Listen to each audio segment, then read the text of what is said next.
എല്ലാ ദിവസവും 5:30 ചെറിയൊരു പ്രത്യക്ഷ പ്രാർത്ഥന, അതിൻ്റെ കൂടെ വരുന്ന അന്നത്തെ ആവശ്യത്തിന് വേണ്ടിയുള്ള നിയോഗ പ്രാർത്ഥന, അതിനു വേണ്ടിയുള്ളൊരു ഒരു വചനം, അതിൻ്റെ അന്നത്തെ എക്സ്പ്ലനേഷൻ തന്നിട്ട് നിങ്ങളെ ഞാൻ ആശ്രയിച്ചാണ് എല്ലാ ദിവസവും വിടുന്നത്. അപ്പോൾ അതുകൊണ്ട് തന്നെ 5:30 മണിയാകുമ്പോൾ തന്നെ ഇത് നോക്കിയിട്ട് അത് അപ്പം തന്നെ ഷെയർ ചെയ്യണം.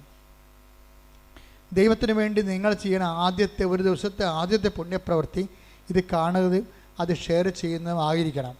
അപ്പോൾ ദൈവത്തിൻ്റെ വഴിയാണ് മറ്റുള്ളവരെ കൂടി കർത്താവിലേക്ക് നിങ്ങൾ കൊണ്ടുവരുന്നതെന്ന് ദൈവത്തിന് തോന്നിയാൽ തീർച്ചയായിട്ടും ഉടമ്പടിയുടെ ഭാരങ്ങൾ കുറഞ്ഞ് അതിൽ ലഘുവാക്കി തരും കർത്താവ്. അപ്പം അതുകൊണ്ട് സുവിശേഷ പ്രവർത്തനം ഈ കാലത്ത് ചെയ്യാൻ കഴിയണത് വലിയൊരു അനുഗ്രഹമാണ്. പരിശുദ്ധ പരമദിവ്യകാരുണ്യത്തിന് പരിശുദ്ധ പരമദിവ്യകാരുണ്യത്തിന് പരിശുദ്ധ പരമദിവ്യകാരുണ്യത്തിന് നിന്റെ പ്രിയപ്പെട്ടവരെ, ഇപ്പോഴ് പ്രാർത്ഥിച്ചപ്പോഴ് ജസ്റ്റ് വചനം പ്രാർത്ഥിച്ച് ഓപ്പൺ ചെയ്തപ്പോൾ കിട്ടിയ സന്ദേശം സഖറിയായുടെ പുസ്തകമാണ്. സഖറിയ 8-ാം അധ്യായം 12-ാമത്തെ വാക്യം. സഖറിയ 8-ാം അധ്യായം 12-ാമത്തെ വാക്യമാണ് ഇപ്പോഴീശോ പ്രാർത്ഥനയെ സന്ദേശമായി നമുക്ക് നൽകുന്നതെന്ന് കരുതാം. വായിച്ചോളൂ. ഞാൻ സമാധാനം വിതയ്ക്കും, മുന്തിരി ഫലം നൽകും, നിലം വിളവ് നൽകും, ആകാശം മഞ്ഞു പൊഴിക്കും. ഈ ജനത്തിൽ അവശേഷിക്കുന്നവർ ഇതെല്ലാം അവകാശമാക്കാൻ ഞാൻ ഇടയാക്കും. ഇപ്പം നമ്മൾ ജസ്റ്റ് നിങ്ങൾ കണ്ടതാണ്. അച്ഛൻ ജസ്റ്റ് പ്രാർത്ഥിച്ച് വിശ്വാസപ്രമാണം ചൊല്ലി വചനം തുറന്നപ്പോൾ കർത്താവ് നൽകിയ സന്ദേശമാണ്. എന്താണിത്? സഖറിയായുടെ പുസ്തകത്തിൽ 12-ാം അധ്യായം 8-ാമത്തെ അധ്യായം 12-ാമത്തെ തിരുവചനം എന്താ പറയണത്? പറഞ്ഞ്, ഞാൻ സമാധാനം വിതയ്ക്കും, മുന്തിരി ഫലം നൽകും, നിലം വിളവ് നൽകും, ആകാശം മഞ്ഞു പൊഴിക്കും. ഈ ജനത്തിൽ അവശേഷിക്കുന്നവർ ഇതെല്ലാം അവകാശമാക്കാൻ ഞാൻ ഇടയാക്കും. അധ്വാനത്തിൻ്റെ മുന്തിരി ഫലം നൽകുമെന്ന് പറയുന്നത് നമ്മുടെ അധ്വാനത്തിന് ഫലം ലഭിക്കുമെന്നാണ്. പിന്നെന്താ അതിൻ്റെ പറയണത്? മുന്തിരി ഫലം നൽകും, പിന്നെ നിലം വിളവ് നൽകും. അതും സെയിമാണ്. നമ്മൾ ഏത് മേഖലയാണ് ജീവിത സാധാരണ മാർഗമായിട്ട് ഉപയോഗിക്കുന്നത്, ആ മേഖലയിൽ നിന്ന് നിനക്ക് അഭിവൃദ്ധിയും അനുഗ്രഹവും ഉണ്ടാകുമെന്ന്. ഞാൻ സമാധാനം വിതയ്ക്കും, അതായത് നിനക്ക് സമാധാനം ലഭിക്കുകയും ചെയ്യാം. ഇപ്പോഴ് ഭാവിയിൽ സംഭവിക്കാൻ പോകുന്ന കാര്യങ്ങളാണ് സൂചിപ്പിക്കുന്നത്. വിതയ്ക്കും, സമാധാനം വിതയ്ക്കും, മുന്തിരി ഫലം നൽകും, നിലം വിളവ് നൽകും. ഇങ്ങനെയൊക്കെ പറയുന്നതിന് നമ്മൾ ബൈബിളിൽ പറയണത് പ്രത്യാശ നിറച്ച് നൽകുന്നതിന് ബൈബിളിൽ പറയുന്ന വാക്ക് വാഗ്ദാനമെന്നാണ്. ദൈവത്തിൻ്റെ വാഗ്ദാനമാണത്. നിങ്ങൾക്കറിയാമല്ലോ, ഉടമ്പടിയുടെ ഒരു നിലനിൽപ്പ് തന്നെ അടിസ്ഥാനം ആശ്രയം എന്താണ്? ഉടമ്പടി എന്തിനാണ് ബേസ് ചെയ്യണത്? ഉടമ്പടി ബേസ് ചെയ്യണത് ദൈവത്തിൻ്റെ വാഗ്ദാനങ്ങളെയാണ്. അതെപ്പോഴും നമ്മൾ മനസ്സിലാക്കണം, ദൈവത്തിൻ്റെ വാഗ്ദാനങ്ങളെയാണ്. ദൈവം കുറേ വാഗ്ദാനങ്ങൾ തന്നിട്ടുണ്ട് മനുഷ്യന്. എനിക്ക് അതിനെക്കുറിച്ച് അറിവ് കിട്ടിയത് ഞാൻ പണ്ട് നിങ്ങളോട് പറഞ്ഞിട്ടുണ്ടത്. കോവിഡൊക്കെ വന്ന് നിങ്ങൾക്കൊക്കെ 8 ദിവസം കഴിയുമ്പോഴൊക്കെ കോവിഡ് മാറത്തില്ലേ? ഇപ്പം എനിക്ക് 1 മാസം നിന്നായിരുന്നു. മെഡിക്കൽ ഉള്ള ആൾക്കാർക്ക് തന്നെ ഡൗട്ട് എന്താ, ഇതെന്ത് ഈ 1 മാസത്തേക്ക് പോണത്? കാര്യം ഇതിൻ്റെ ഈ പതിര മുഴുവനും ബ്ലോക്കാകുകയല്ലേ, അപ്പോൾ ചിലപ്പോൾ ശ്വാസം കിട്ടത്തില്ല. പക്ഷേ അപ്പോൾ ഇങ്ങനെ 1 മാസത്തേക്ക് പോകുമ്പോൾ ഡൗട്ട്, അത് കാരണമാണ് ഈ പ്രയാസം കൊണ്ടത്. ഈ പ്രയാസ സമയത്താണ് കർത്താവ് വാഗ്ദാനങ്ങളെക്കുറിച്ച് എന്നോട് ആദ്യം സംസാരിച്ചത്. ഈ പ്രയാസ സമയത്ത് നൽകിയിട്ടുള്ള ബൈബിൾ നോട്ടുകളാണ്. ഞാൻ അവിടെ അപ്പോൾ ഞാനൊരു കട്ടിലേൽ ഇങ്ങനെ ചുമക്കുന്ന കാരണം ഇങ്ങനെ നെഞ്ചൊക്കെ പൊക്കി കിടക്കുകയാണ്. അപ്പോൾ ഈ സമയത്ത് കയ്യിലൊരു കൈ കൊന്തയും അപ്പുറത്തെ ഇടതുവശത്ത് ബൈബിളും ഇരിപ്പുണ്ട്. അപ്പം ഇങ്ങനെ ഈ കിടക്കണ സമയത്ത് കർത്താവ് കുറേ കാര്യങ്ങൾ പറയും. ആ ദൈവത്തിന് എപ്പോഴും നമ്മുടെ ഈ ക്ഷീണരോഗകാലങ്ങൾ, അതുപോലെ തന്നെ ക്ഷീണകാലങ്ങൾ, അതുപോലെ തന്നെ നമ്മളുടെ എന്തെങ്കിലും തരത്തിലുള്ള നമ്മളിങ്ങനെ ഒറ്റപ്പെട്ടു പോകുന്ന കാലങ്ങൾ, ചിലപ്പോൾ നിങ്ങളുടെ വീട്ടിലുള്ള ആൾക്കാരുടെ പ്രിയപ്പെട്ടവരുടെ വിയോഗമായിരിക്കാം, അല്ലെങ്കിൽ നിങ്ങളുടെ പ്രിയപ്പെട്ടവർ നിങ്ങളെ ഇത്രയും നാൾ വിശ്വസിച്ച ആൾക്കാർ നിങ്ങളെ തെറ്റിദ്ധരിക്കുകയും അവർ വേറെ ശത്രുപാളയത്തിലേക്ക് പോവുകയും ചെയ്യുമ്പോഴൊക്കെ നിങ്ങൾക്ക് ഒറ്റപ്പെടലുണ്ടാകും. അപ്പം നിങ്ങൾക്ക് നിരാശയും ഒക്കെ ഭയമൊക്കെ ഉണ്ടാവും, സങ്കടമൊക്കെ ഉണ്ടാവും, ലോകം കളിപ്പാണെന്നൊക്കെ നമുക്ക് തോന്നും. ഈ ടൈമാണ് ശരിക്കും പറഞ്ഞാൽ ദൈവത്തിൻ്റെ ടൈമെന്ന് പറയുന്നത്. കാര്യം നമ്മൾ ഇത്രയും നാൾ ദൈവമാണെന്ന് പറഞ്ഞ് വിചാരിച്ച് നമുക്ക് വരുന്നൊരു അബദ്ധം എന്ന് പറയുന്നത്, നമ്മൾ ഈ ദൈവത്തിൻ്റെ സ്ഥാനം എപ്പോഴും ഇങ്ങനെ ആ കസേര വേറെ ആൾക്കാർ അറിയാതെ കയറിയിരിക്കും. ആ ഇരുന്നോളാം നമ്മൾ പറഞ്ഞിട്ടാണ് ഇരിക്കണം, അല്ലാതെ വേറെ ഇടിച്ചു കയറിയിരിക്കണേ. ദൈവത്തിൽ ഇരിക്കേണ്ട സ്ഥാനത്ത് വേറെ ആൾക്കാർ കയറിയിരിക്കും. അതെന്ന് വെച്ചാൽ നമ്മൾ പറഞ്ഞിട്ടാണ്, നമ്മുടെ അനുവാദത്തോടെ അവിടെ ഇരിക്കണത്. അപ്പം അവരവിടെ നിന്നൊരു പോകത്തില്ല, അതാണ് പ്രശ്നം. പിന്നെ അവരെ കളയാൻ വേണ്ടി ദൈവത്തിൻ്റെ ഓരോ ചില നടപടിക്രമങ്ങളുണ്ട്. നീ ദൈവവേദലാണെങ്കിലേ ഉള്ളൂ ദൈവം അവരെ കളയത്തുള്ളൂ. ദൈവവേദ അല്ലെങ്കിൽ മരണം വരെ ആ സാധനം അവിടെ എത്തിക്കേണ്ടി പോലെ ഇരിക്കും. ചിലപ്പോൾ ഒരു വ്യക്തിയാകാം, ചിലപ്പോൾ നിൻ്റെ സംഘടനയാകാം, ചിലപ്പോൾ നിങ്ങളുടെ സംഘടനാ പ്രവർത്തനം കൊണ്ട് പ്രാർത്ഥിക്കാൻ പറ്റാത്തവരില്ലേ, പ്രവർത്തനം തലക്ക് കയറിയിട്ട്. അപ്പോൾ അതാണ് ശരിയെന്നും പറഞ്ഞ് അവരങ്ങനെ കുറച്ച് നാളവിടെ ബുദ്ധി അവരോട് പറയും, ഇതാണ് ശരി. ഒരു കുർബാന കാണുന്നതിനേക്കാൾ വലുതാണ് മനുഷ്യന് വേണ്ടി അധ്വാനിക്കുന്നത്, നീതിക്ക് വേണ്ടി പോരാടുന്നത്. അപ്പോൾ ഇവരുടെ ഈ ബ്രെയിൻ ഇവരെ ഹൈജാക്ക് ചെയ്യും. പ്രാർത്ഥന കുറഞ്ഞുള്ള ഒരു കുഴപ്പമുണ്ട്, ഹൈജാക്കിങ് പെട്ടെന്ന് നടക്കും. പ്രാർത്ഥന കുറഞ്ഞു കഴിഞ്ഞാൽ ഉടനെ ഓട്ടോമാറ്റിക്കായിട്ട് പ്രൊട്ടക്ഷൻ പോകും. എപ്പോഴും നമ്മൾ ശ്രദ്ധിക്കേണ്ട കാര്യമാണ്. നിങ്ങൾ പ്രാർത്ഥന എപ്പോഴും ഈശോ പറയും നിരന്തരം പ്രാർത്ഥിക്കണം എന്നൊക്കെ പറയത്തില്ലേ. അത് നിരന്തരം പ്രാർത്ഥിക്കണമെന്ന് പറയുന്നത് നിരന്തരം പ്രാർത്ഥിച്ച് വയറ്റിപ്പഴപ്പ് നടക്കണമെന്നല്ല പറയേണ്ട അർത്ഥം. നിരന്തരം പ്രാർത്ഥിച്ചാൽ നീ ദൈവത്തിൻ്റെ ഒരു പ്രൊട്ടക്ഷനിലാകും. അതും പ്രധാനപ്പെട്ട കാര്യമാണ്. നമ്മുടെ ജീവിതത്തിൽ എന്ത് സംഭവിക്കുന്നു എന്നല്ല പ്രശ്നം, whether we have protected or not. എന്ത് സംഭവിച്ചാലും സംരക്ഷണം കിട്ടിയില്ലെങ്കിൽ ഈ നമ്മൾ നേടിയ കാര്യങ്ങളെല്ലാം, കർത്താവ് ചോദിക്കുന്ന ഒരു കാര്യമുണ്ട്, നീ നേടിയതെല്ലാം ആരുടേതാകുമെന്ന്. Take the word of God. നേടിയതെല്ലാം ആരുടേതാകും. ശ്രുതിക്കട്ടെ ഹല്ലേലൂയ.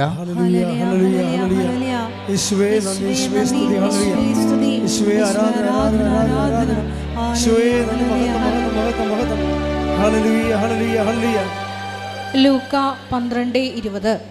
ലൂക്ക 12:20 പ്രധാനപ്പെട്ടൊരു വാക്കാണത്. പറ.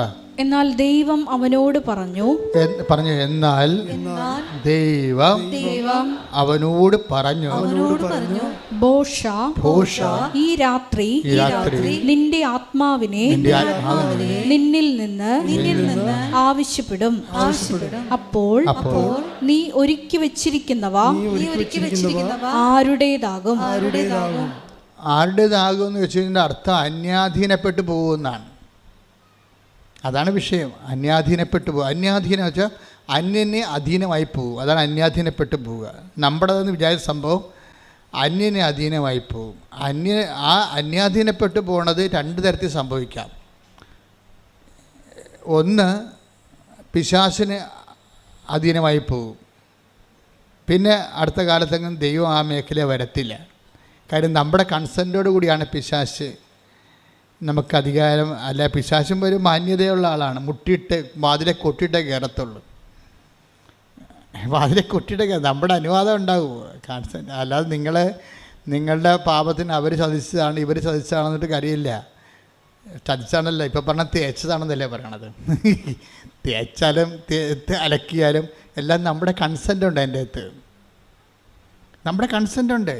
നമ്മുടെ ഒരു അനുവാദം കൊടുത്തിട്ടാണ്. എപ്പോഴാണ് ഈ അനുവാദം വഴിയെ പോണതിനൊക്കെ അനുവാദം കിട്ടുന്നത്? എങ്ങനെയാണ്? ദൈവത്തിൽ നമ്മൾ അകന്നു പോകുമ്പോഴാണ് അന്യാധീനപ്പെട്ടു പോണത്. അതെപ്പോഴും മനസ്സിലാണ്. ഇപ്പം നിങ്ങൾ തുടങ്ങണൊക്കെ നമുക്കറിയാമല്ല, വലിയ ന്യൂമോണിയൊക്കെ തുടങ്ങണ പനിയിൽ നിന്നൊക്കെ തുടങ്ങണേ. അതുപോലെ ആത്മീയമായിട്ട് ന്യൂമോണിയൊക്കെ തുടങ്ങണത് ചെറിയ പനി. ഇപ്പോൾ കുർബാനയ്ക്ക് താമസിച്ച് വരിക, കുർബാന സ്വീകരിക്കാൻ താമസിക്കുക, കുമ്പസാരിക്കാൻ മാസങ്ങളെടുക്കുക, അങ്ങനെ ചെറിയ കുഞ്ഞു കുഞ്ഞു പനികളിൽ നിന്നാണ് ഇതിൽ ന്യൂമോണിയ തുടങ്ങണത്. അപ്പോൾ തന്നെ ഓർക്കുക, പനി തുടങ്ങിയിട്ടുണ്ട്. 8 മണിക്ക് തുടങ്ങേണ്ട പ്രാർത്ഥന, വീട്ടിൽ 7 മണിക്ക് തുടങ്ങേണ്ട പ്രാർത്ഥന ചിലപ്പോൾ 9 മണിയിലോട്ട് മാറുക, പിന്നെ അതൊരു ശീലമായി മാറുക, പിന്നെ ഉറക്കം വന്ന് ഉറങ്ങിക്കൊണ്ട് പ്രാർത്ഥിക്കുക.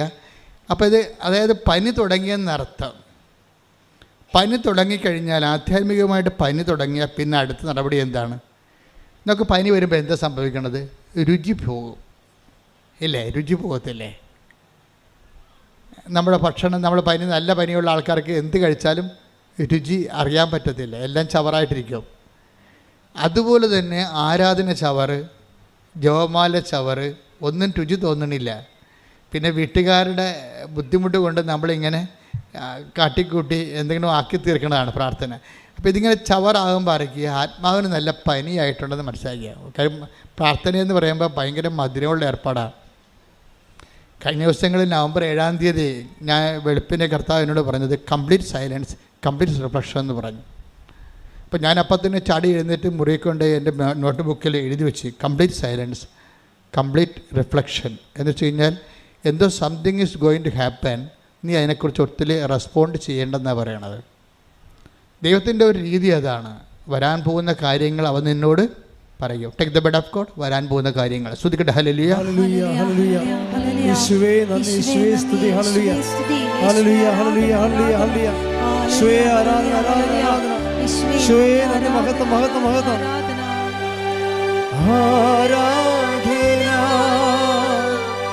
ആരാധന, ആരാധന, ആരാധന, ആരാധന,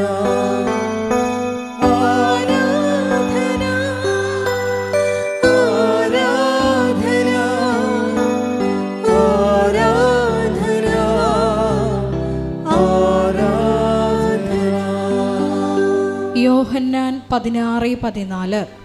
യോഹന്നാൻ 16:14. അവൻ സ്വമേധയാ ആയിരിക്കില്ല സംസാരിക്കുന്നത്.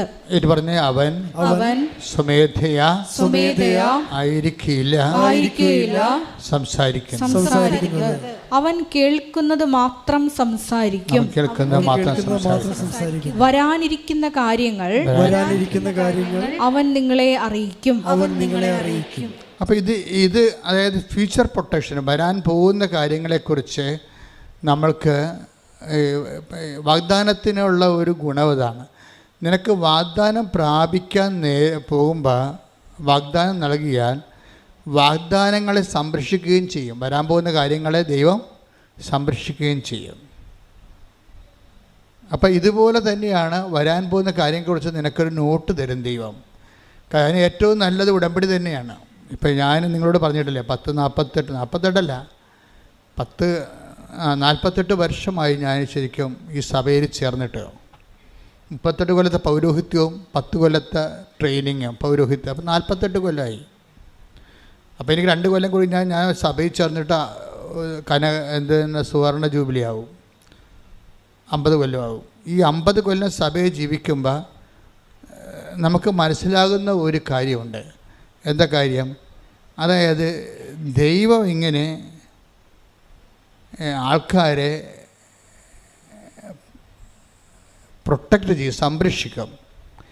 വരാൻ പോകുന്ന കാര്യങ്ങളെക്കുറിച്ചൊക്കെ നോട്ട് തരും. പക്ഷേ ഈ 50 കൊല്ലം സഭയിൽ ജീവിക്കുമ്പോഴും എനിക്ക് മനസ്സിലായ ഒരു സത്യമെന്ന് പറഞ്ഞാൽ ഏറ്റവും കൂടുതൽ പ്രൊട്ടക്ഷൻ ലഭിക്കാൻ സാധ്യതയുള്ള സംവിധാന ഉടമ്പടിയാണ്. അതാണ് എനിക്ക് മനസ്സിലായ സത്യം. 50 കൊല്ലമാണ് ഞാൻ സഭയിൽ ജീവിക്കണത്. 50 കൊല്ലത്തിനുള്ളിൽ ഇപ്പോൾ ഇന്ന് വരെ ജനങ്ങളെ ഞാനൊരു 20-21 ലക്ഷം ആൾക്കാരെ കൗൺസിൽ ചെയ്തിട്ടുണ്ട്. അതിനവസാനം നമ്മൾ ഇപ്പോഴാണെങ്കിൽ എന്താ ചെയ്യണമെന്ന് വെച്ച് കഴിഞ്ഞാൽ ഈ കൗൺസിലിങ്ങിലൂടെ വരുന്ന വിഷയങ്ങളെല്ലാം ഉടമ്പടിയിലൂടെ ഹോംവർക്ക് ചെയ്ത് പരിഹരിക്കാൻ സാധാരണ അങ്ങനെ ചെയ്യണത്. പണ്ടങ്ങനെ അല്ലായിരുന്നു. ഒരാളുമായിട്ട് 1.5 മണിക്കൂർ 2 മണിക്കൂർ ഇരിക്കണം. കണാഗുണ പറഞ്ഞുകൊണ്ടിരുന്ന് അവരുടെ സമയം വേസ്റ്റ്, നമ്മുടെ സമയം വേസ്റ്റ്. അത് പണ്ടിങ്ങനെ എൻ്റെ അടുത്ത് 10 മിനിറ്റ് 20 മിനിറ്റ് തൊട്ട് 2 മണിക്കൂർ വരെ ഞാൻ ആൾക്കാരോട് ഇരുന്നിട്ടുണ്ട്. അവസാനം ഞാൻ കൗൺസിലിംഗ് എന്ന് പറയുന്ന സംഭവം തന്നെ വെറുത്ത്. എന്താ കാര്യം? ഈ ഇരിപ്പെല്ലാം ഇരുന്ന് ഈ ആളിന് വേണ്ടി നമ്മുടെ ഇത്രയും പ്രഷ്യസ് ആയിട്ടുള്ള ടൈം വേസ്റ്റ് ചെയ്തിട്ട് അവർ വളർന്നോ ഇല്ലയോ, അവർക്ക് വീണ്ടും പ്രശ്നം ഉണ്ടാകുമ്പോൾ പിന്നെ ഓടി നമ്മുടെ അടുത്ത് വരും. അപ്പോൾ ഒരാളൊക്കെ പണ്ട് ഒരു മാസം 5 പ്രാവശ്യമൊക്കെ എന്നെ കാണുമായിരുന്നു. കാര്യം എന്താണ്? അതിങ്ങനെ തുറന്നിട്ടിരിക്കണ കാര്യമായതുകൊണ്ട് ആർക്കും വന്ന് ഇടിച്ച് തല്ലി കൈക്കൊള്ളാൻ കാര്യക്കാരനായിട്ട് വന്ന് തൻ്റെ ഇടം ഉള്ളവനൊക്കെ വന്ന് കണ്ടുവച്ച് പോകും. അല്ലാത്തവന് കാണത്തില്ല. സ്വാധീനമില്ലാത്തവർ അറിയാത്തവരൊക്കെ പുറകിപ്പള്ളി. ഇപ്പോഴങ്ങനെ ഇപ്പം അങ്ങനെ പറ്റത്തില്ല. ഇപ്പോൾ എന്താണ്? കൗൺസിലിങ്ങിലൂടെ പറയാവുന്ന എല്ലാ കാര്യങ്ങളും തന്നെ ഉടമ്പടിയിലൂടെ പരിഹരിക്കും നമ്മൾ. ആ ക്ലാപ്പ് എന്ന് പറയുന്ന സംഭവം ഇടിപെട്ട് സംഭവമാണ്. എന്താണ്? Christian life assessment paper. എല്ലാ കാര്യങ്ങളുടെയും കൗൺസിലിങ്ങിൻ്റെ എല്ലാത്തിനും അടിസ്ഥാനം എന്താണ്? ക്രിസ്തുവിനെ നീ അറിയുക എന്നുള്ളതാണ് സംഭവം. എല്ലാം പരിഹരിക്കണം എന്താണ്? He is the wonderful councillor. അവൻ എന്താണ്? വിസ്മയവഹനായ ഉപദേഷ്ടാവ്. Take the word of God. അവൻ വിസ്മയവഹനായ ഉപദേഷ്ടാവ്. ശ്രുതികട ഹല്ലേലൂയ.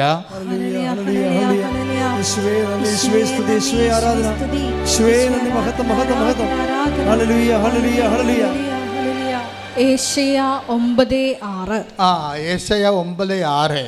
എന്തെന്നാൽ നമുക്ക് ഒരു ശിശു ജനിച്ചിരിക്കുന്നു, നമുക്ക് ഒരു പുത്രൻ നൽകപ്പെട്ടിരിക്കുന്നു, ആധിപത്യം അവന്റെ ചുമലിലായിരിക്കും.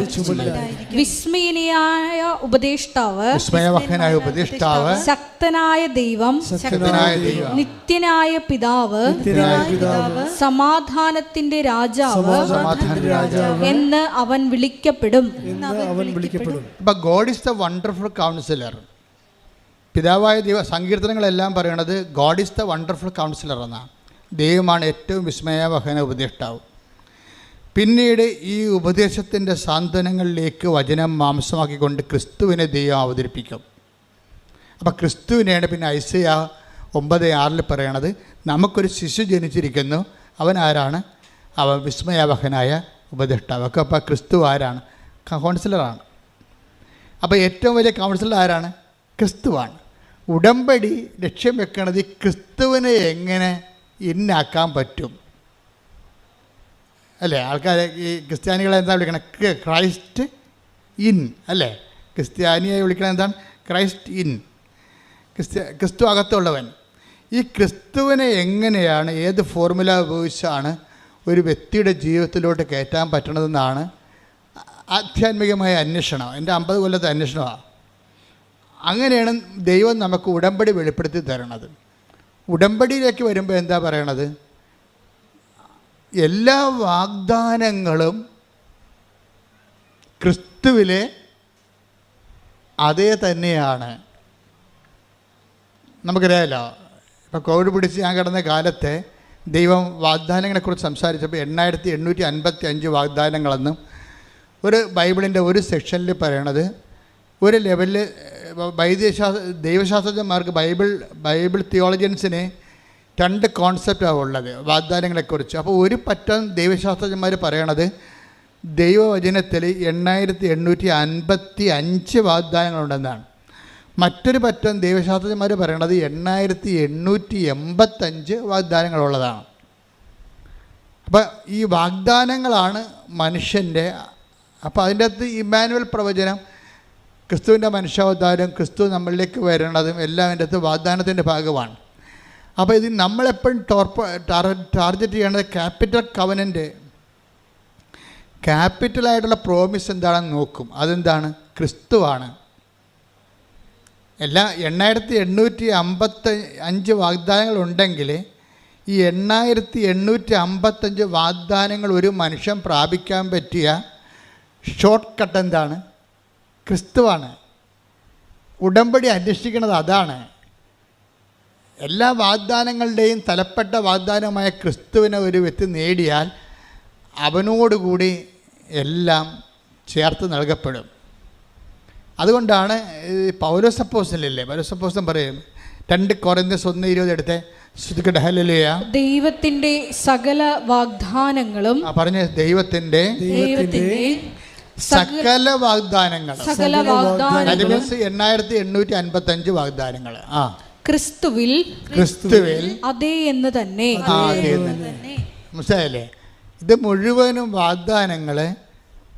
നമ്മൾ ഓരോരോ വാഗ്ദാനങ്ങൾ, ഇപ്പോൾ പച്ചമുളക് മേടിക്കാൻ വേണ്ടി ഒരു ചേടത്തിയിടുക, അവിടെ ചേനയും പച്ചമുളകുമായിട്ടൊരു ചേടത്തി ചന്തയിരിപ്പുണ്ട് ഇല്ലേ? അവിടെ അപ്പോൾ ചേനയും അല്ലെ പുള്ളിക്കച്ചവടം. ചില വണ്ടി തലക്കൊണ്ട് പോകണം കണ്ടിട്ടില്ലേ? ഉള്ളി എന്നും പറഞ്ഞ് അതിൻ്റെ അത് ഉള്ളി മാത്രമേ കാണത്തുള്ളൂ. ഞാൻ തന്നെ പറഞ്ഞത് എങ്ങനെ ജീവിക്കുമെന്ന് ഈ ഉള്ളി, വെളുത്തുള്ളി എന്നും പറഞ്ഞുകൊണ്ട് ഒരു വണ്ടി ഞാൻ ചേർത്തലൊക്കെ കണ്ടായിരുന്നു. അപ്പോൾ ഒരു 10-20 കിലോ വെളുത്തുള്ളി കിടപ്പുണ്ട്. അപ്പോൾ നമ്മൾ രാവിലെ ചെല്ലുമ്പോൾ വെളുത്തുള്ളി ആൾക്കാർ മേടിക്കുക. ഇങ്ങനെ ഇത്രയും വെളുത്തുള്ളി ആൾക്കാർക്ക് എന്തിനാണ്? പക്ഷേ വൈകുന്നേരം വരുമ്പോൾ വെളുത്തുള്ളി ഒന്നും കാണത്തില്ല. ആൾക്കാർ അച്ചാറിടാൻ മേടിച്ചുകൊണ്ട് പോയി. അതാണ് സംഭവം. അപ്പോൾ പക്ഷേ ഇങ്ങനെ വെളുത്തുള്ളിക്ക് ഒരു കടയിൽ പോയി, പച്ചമുളകിന് വേറെ കടയിൽ പോയി, അരിക്ക് വേറെ കടയിൽ പോയി. അപ്പോൾ ഓരോ വാഗ്ദാനങ്ങൾക്കും ഓരോ മാർഗത്തിലല്ല. അതുകൊണ്ടാണ് ബൈബിൾ പറയണത് ഈ 8855 വാഗ്ദാനങ്ങൾ നിങ്ങൾക്ക് കിട്ടാൻ വേണ്ടി ഒരു മാർഗമുണ്ട്. എന്താണ്? എല്ലാ വാഗ്ദാനങ്ങളും പറഞ്ഞേ, എല്ലാ വാഗ്ദാനങ്ങളും ക്രിസ്തുവിലെ അതേ തന്നെയാണ്. അപ്പോൾ അവിടെ നോ ഇല്ല, യേസ് മാത്രമേ ഉള്ളൂ. Every promise is yes in Jesus. അപ്പോൾ നമ്മളെന്ത് ബുദ്ധിയുള്ളവർ എന്ത് ചെയ്യും? ബുദ്ധിയുള്ളവർ മാതാവിനോട് പറയും, അമ്മ ക്രിസ്തുവിനെയാണ് സ്വീകരിച്ചത്, ഞങ്ങൾക്കും ക്രിസ്തുവിനെയാണ് തരേണ്ടത്. പറഞ്ഞേ, അമ്മ ക്രിസ്തുവിനെയാണ് വിശ്വാസം കൊണ്ട് സ്വീകരിച്ചത്, ഞങ്ങൾക്കും എല്ലാ വാഗ്ദാനങ്ങളും അതേന്ന് പറയുന്ന ക്രിസ്തുവിനെ ഉടമ്പടി പ്രകാരം ഞങ്ങളുടെ ജീവിതത്തിലേക്ക് അങ്ങ് നൽകണമേ. അപ്പോൾ അതിന് നമ്മൾ എല്ലാ വാഗ്ദാനങ്ങളും ഇപ്പോൾ 2 കൊരിന്ത്യർ 1:20 എല്ലാ വാഗ്ദാനങ്ങളും ക്രിസ്തുവിൽ അതേയാണെങ്കിൽ നമുക്ക് ഷോർട്ട് കട്ട് എന്താണ്? ക്രിസ്തുവിനെ മേടിക്കുക എന്നുള്ളതാണ് അല്ലേ? ഒരു മാർജിൻ ഫ്രീയിൽ പോയി കഴിഞ്ഞാൽ അല്ലെങ്കിൽ മെഗാ സ്റ്റോറിൽ പോയി കഴിഞ്ഞാൽ മിക്കവാറും ഓൾമോസ്റ്റ് എല്ലാത്തിനും നമ്മൾ ലോകം മുഴുവൻ കറങ്ങി നടക്കേണ്ട കാര്യമില്ല, അവിടെ തന്നെ ഉണ്ടാവും. സൂപ്പർ മാർക്കറ്റിൻ്റെയൊക്കെ പ്രത്യേകത അതാണ്. അതായത് എല്ലാ വിഷയവും അതിൻ്റെ തന്നെ സിംഗിൾ റൂഫിലാണ് വരണത്. അപ്പോൾ ദൈവത്തിൻ്റെ എല്ലാ വാഗ്ദാനങ്ങളും ക്രിസ്തുവിൽ അതേ എന്നാണ്. നിങ്ങൾ ക്രിസ്തുവിനെയാണ് അമ്മയെടുക്കുകയെന്ന് ഉടമ്പടി പ്രകാരം ചോദിക്കുകയാണെങ്കിൽ കാര്യം കുറച്ച് എളുപ്പമാകും. പിടികിട്ടിയാ? നിങ്ങളത് ശ്രദ്ധിക്കണം. നിങ്ങളിപ്പോൾ IELTS, ജോലി, വീട്, വിവാഹം, പറമ്പ്, ഇങ്ങനെ ഒത്തിരി കാര്യം ചോദിക്കുമ്പോഴും പിന്നെ നിത്യജീവൻ, അനുദിന ജീവിതത്തിൻ്റെ ആവശ്യങ്ങളും നിത്യജീവനും, അതിന് ഈ അനുദിന ജീവിതവും നിത്യജീവനും ബാധിക്കുന്നതെല്ലാം ദൈവം നൽകുന്ന വാഗ്ദാന പ്രകാരമാണ്. മനുഷ്യൻ നേടിയെടുക്കുന്ന വാഗ്ദാനമാണ് നമുക്ക് ഉള്ളമ്പോഴേലുള്ളത്. നമ്മളത് പ്രോസസ്സ് ചെയ്തെടുക്കുന്നതാണ്. നമ്മുടെ ഓരോ വിഷയമില്ലേ, അത് നമുക്ക് ദൈവം തരണത് ക്രൂഡ് ഓയിലായിട്ടാണ് തരണത്. നമ്മൾ റിഫൈൻ ചെയ്ത് വാഗ്ദാനങ്ങൾ നമ്മളെന്ത് ചെയ്യും? വാഗ്ദാനമായിട്ടാണ് ദൈവം തരുന്നത്. ഇപ്പോൾ ഒരു വിമാനം പറപ്പിക്കുന്ന ഓയിൽ എന്താണത്? Aviation oil. അതെന്താ? പെട്രോൾ തന്നെ വീണ്ടും റിഫൈൻ ചെയ്ത് എടുക്കുന്നതാണ്. പെട്രോളിന് മുമ്പ് ഡീസൽ ഉണ്ടാവും, ഡീസലിന് മുമ്പ് ക്രൂഡ് ഓയിൽ ഉണ്ടാവും. അപ്പോൾ ക്രൂഡ് ഓയിലാണ് കുഴിച്ചെടുക്കുന്നത്. ഞാൻ കോയിലൊക്കെ ചെന്നപ്പോൾ എണ്ണപ്പാടത്ത് പോയായിരുന്നു. അപ്പോൾ മുഴുവൻ എണ്ണപ്പാടമാണ്. എല്ലായിടത്തും ഇങ്ങനെ എണ്ണ ഡിഗ് ചെയ്യുന്ന മെഷീൻ വെച്ചിട്ടുണ്ട്. അവിടെ എല്ലാം ഫയർ സേഫ്റ്റി സംവിധാനം ഒരുക്കിയിട്ടുണ്ട്. അവിടുത്തെ മണ്ണെല്ലാം ഇങ്ങനെ എണ്ണയുമായിട്ട് കുഴഞ്ഞു മറിഞ്ഞൊരു മണ്ണാണ്. നമുക്ക് പുറത്തിറങ്ങിയ നമ്മുടെ കാലയിൽ ആ മണ്ണ് പറ്റിയാൽ പോകത്തുമില്ല. അപ്പോൾ ഞാൻ വണ്ടി പോയിട്ട് അപ്പുറത്തും ഇപ്പുറത്തും എണ്ണപ്പാരം കിടക്കുകയാണ്. അപ്പോൾ അവിടെയൊക്കെ നമ്മൾ നോക്കുമ്പോഴേ അവിടെ നിന്ന് എന്താ കുഴിച്ചെടുക്കണത്? ക്രൂഡ് ഓയിലാണ്, കറുത്ത നിറച്ച കരി ഓയിൽ പോലൊരു സാധനം എടുക്കണത്. അതാണ് പിന്നെ പ്രോസസ്സ് ചെയ്ത് റിഫൈൻ ചെയ്തിട്ട് പിന്നെ ഡീസലാക്കും. പിന്നെ എന്ത് ചെയ്യും? പിന്നെ അത് വീണ്ടും റിഫൈൻ ചെയ്തിട്ട് ശുദ്ധീകരിച്ചിട്ട് നമ്മൾ പെട്രോളാക്കും. പെട്രോൾ വീണ്ടും ശുദ്ധീകരിച്ചിട്ടാണ് പിന്നെ ഏവിയേഷൻ ഓയിലൊക്കെ ആക്കണത്. ഇതുപോലെ തന്നെയാണ് വാഗ്ദാനങ്ങളിൽ വരണത്. വാഗ്ദാനങ്ങളെ ദൈവം നമുക്ക് നൽകുന്ന വാഗ്ദാനങ്ങളാണ്.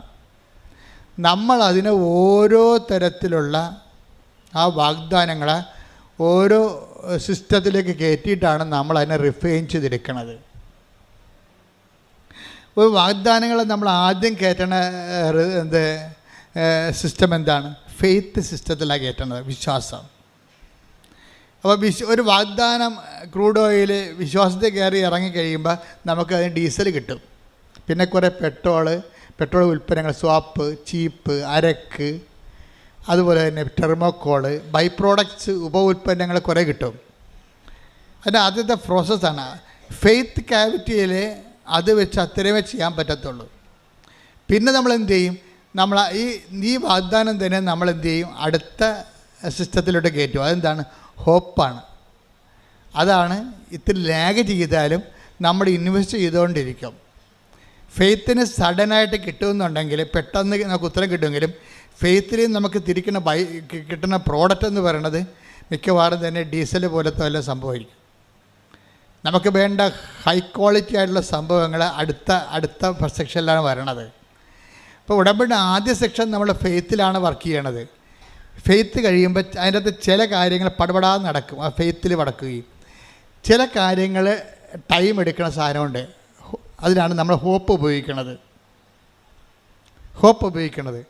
അപ്പോൾ ചില ആൾക്കാർ ഹോപ്പ് മേഖലയിലേക്ക് വർക്ക് ചെയ്യണത്. അപ്പോൾ ഫെയ്ത്ത് മേഖലയെ പോലെ സഡൻ അല്ല ഹോപ്പ് മേഖല. കാരണം അതിനകത്ത് പിന്നീട് ഈ ബൈ പ്രോഡക്ട്സ് കുറവായിരിക്കും. പിന്നെ വരാൻ പോണത് അടുത്തത് ഡീസൽ കഴിഞ്ഞാൽ പിന്നെ പെട്രോളാണ് വരണത്. അപ്പം അതുകൊണ്ട് അതുപോലെയുള്ള പ്രോസസ്സിങ് നമ്മുടെ വിഷയങ്ങൾക്കുണ്ടാകും. നിങ്ങളുടെ ലോകത്തിലുള്ള നിങ്ങളുടെ കാര്യങ്ങൾ നടക്കുക എന്നതിനേക്കാൾ ഉപരി ക്രിസ്തുവിന് നിങ്ങളിൽ വസിക്കാൻ പറ്റുന്ന ഒരു ഇൻഫ്രാസ്ട്രക്ചർ ഡെവലപ്പ് ചെയ്ത് വരും. ഹോപ്പിൻ്റെ പ്രത്യാശയുടെ കാലം അങ്ങനെ സംഭവിക്കണത്. പ്രത്യാശയുടെ കാലത്ത് നിങ്ങൾ പ്രെയർ ചെയ്തുകൊണ്ടിരിക്കും. പക്ഷേ വിശ്വാസകാലം പോലെ പെട്ടെന്ന് കത്തിപ്പിടിക്കത്തില്ല. It will take time. അപ്പോൾ ചിലർ പ്രത്യാശക്കാലത്താണ്. ഇപ്പം നമ്മൾ സ്ലീബ കാലം എന്നൊക്കെ പറഞ്ഞ് പള്ളിയിൽ എഴുതി വെക്കത്തില്ല ആരാധനക്രമം. ഉടമ്പടിക്കുള്ള കാലം, വിശ്വാസക്കാലമുണ്ട്, പ്രത്യാശക്കാലമുണ്ട്, സ്നേഹത്തിൻ്റെ കാലമുണ്ട്. പിന്നെ അവസാനത്താണ് സമർപ്പണത്തിൻ്റെ കാലം. സമർപ്പണത്തിൻ്റെ കാലം എന്ന് പറയുമ്പോൾ അത് വേറെയാണ്. അത് ഭൗതികമായ കാര്യമായിട്ട് ബന്ധമില്ല. അത് നിത്യജീവൻ്റെ വിഷയങ്ങളാണ് സമർപ്പണ കാലത്ത്. കാര്യം കേൾക്കപ്പെടാത്ത പ്രാർത്ഥന ഉണ്ടാകും അതിൻ്റെ അകത്ത്. അത് നമ്മൾ എത്ര പ്രോസസ്സ് ചെയ്താലും നമുക്ക് പ്രോസസ്സിങ് കിട്ടത്തില്ല. അതുപോലെ തന്നെ ഇരിക്കും. കാണാം. ഇപ്പോൾ നിങ്ങളുടെ ഭർത്താവിൻ്റെ മാനസാന്തരം വേണ്ടി പ്രാർത്ഥിക്കുകയാണ്. നിങ്ങൾ ആദ്യം പ്രാർത്ഥിച്ചത് വീട് വിൽക്കാൻ വേണ്ടിയാണ്, അല്ല വീട് കിട്ടാൻ വേണ്ടി, അത് കിട്ടി. രണ്ടാമത്തെ കാലത്ത് നിങ്ങൾ മക്കൾക്ക് അഡ്മിഷന് വേണ്ടി പ്രാർത്ഥിക്കുന്നു, അത് കിട്ടി. അപ്പം നിങ്ങളിങ്ങനെ ഓരോ കാര്യം പറ്റി പ്രാർത്ഥിക്കുമ്പോൾ നിങ്ങൾ ഓർക്കും, ഞങ്ങളിങ്ങനെ ഈ ഉടമ്പടി എന്ന് പറയണത് ഇങ്ങനെ കഴിഞ്ഞ ദിവസം ദീപക് എന്ന് പറഞ്ഞൊരു മനുഷ്യൻ സാക്ഷ്യം പറഞ്ഞു. ദീപക് നമ്മുടെ ചെത്തിപ്പുഴ ചങ്ങനാശ്ശേരി എന്ന്. ദീപകിൻ്റെ സാക്ഷ്യം ഞാൻ വളരെ ശ്രദ്ധിച്ച സാക്ഷ്യമാണ്. ദീപക് ഇവിടെ വന്നിട്ട് ഉടമ്പടി എടുത്തില്ല ആദ്യം. അപ്പോൾ ദീപക് അതിന് പറഞ്ഞ ന്യായം എന്ന് പറയുന്നത് ഇങ്ങനെ പല്ലുവേദനയ്ക്കും തലവേദനക്കൊക്കെയാണ് ഉടമ്പടി എടുക്കുന്നത്. അങ്ങനെ എടുക്കുന്ന ഒരു പ്രാർത്ഥന എനിക്ക് ആവശ്യമില്ലെന്നാണ് ദീപക് പറഞ്ഞത്. ദീപക് ഉടമ്പടി എടുക്കാൻ പോയി. ദീപക് ഉടമ്പടി എടുക്കാൻ പോകുന്നതിന് കാരണങ്ങളുണ്ട്. അയാൾ പറയണത് എനിക്ക് ആവശ്യത്തിന് ഡിഗ്രി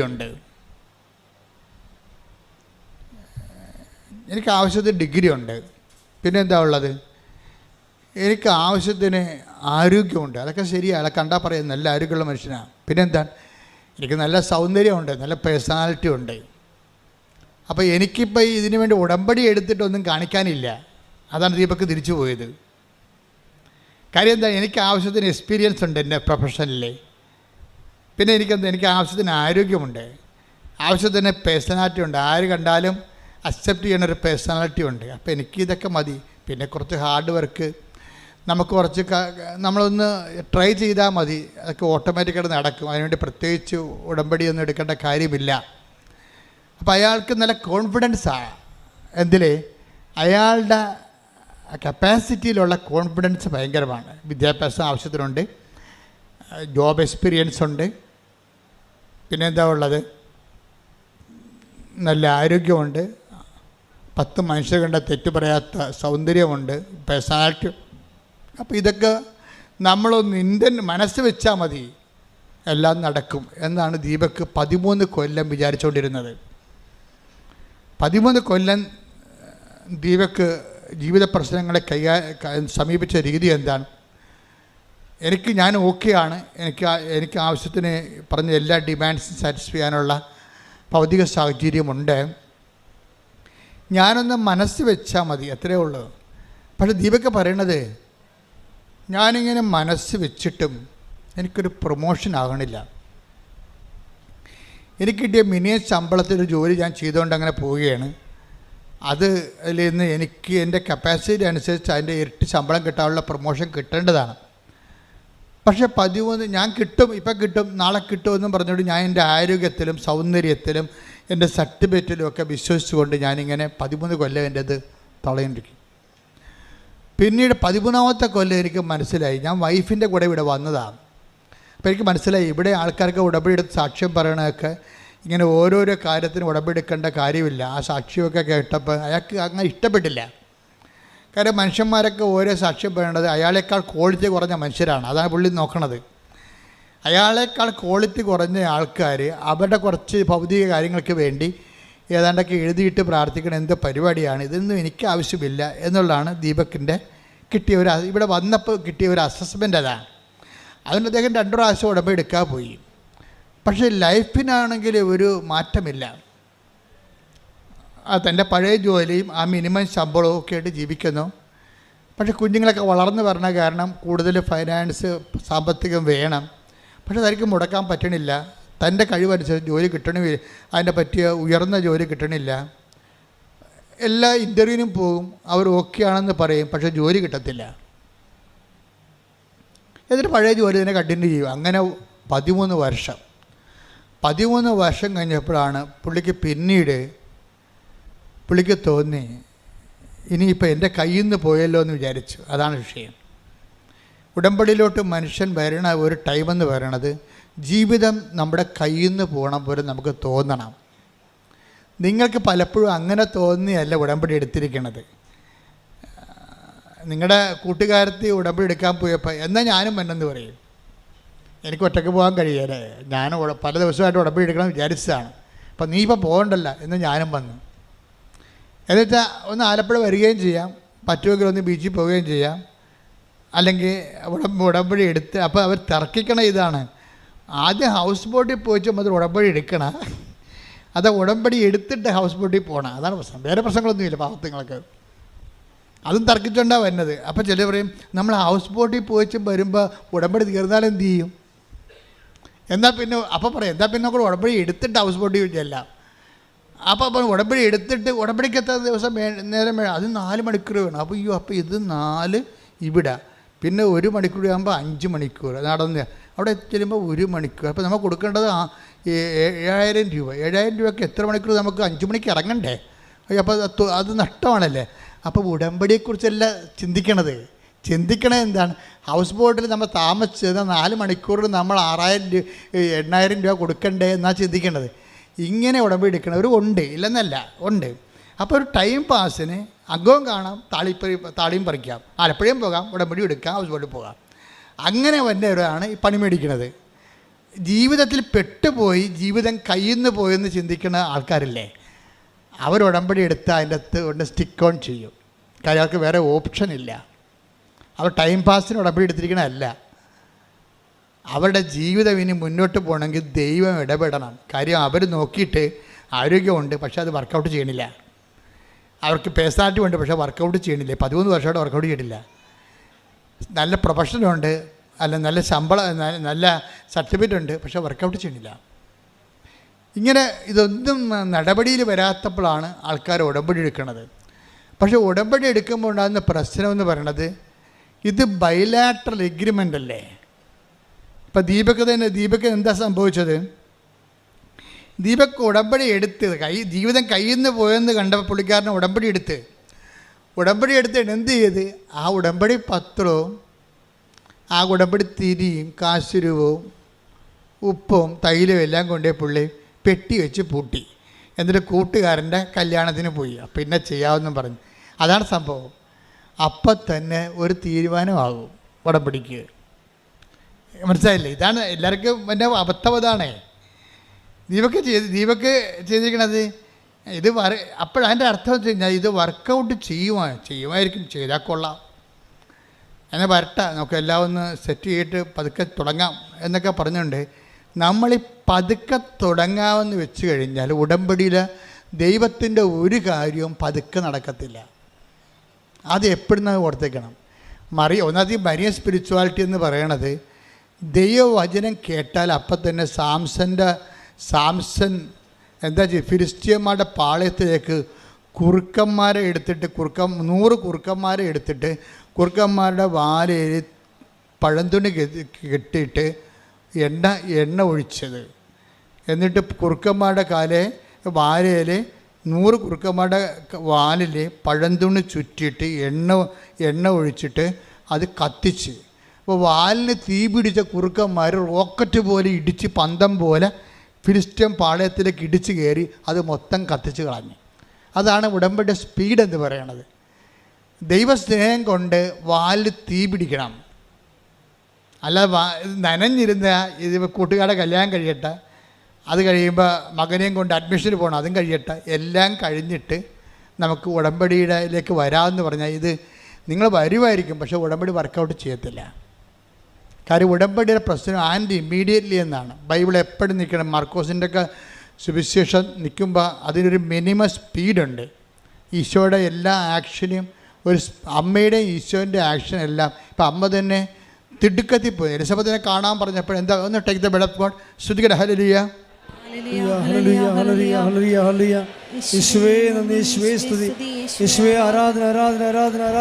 ലൂക്ക 1:39 കേട്ടോ.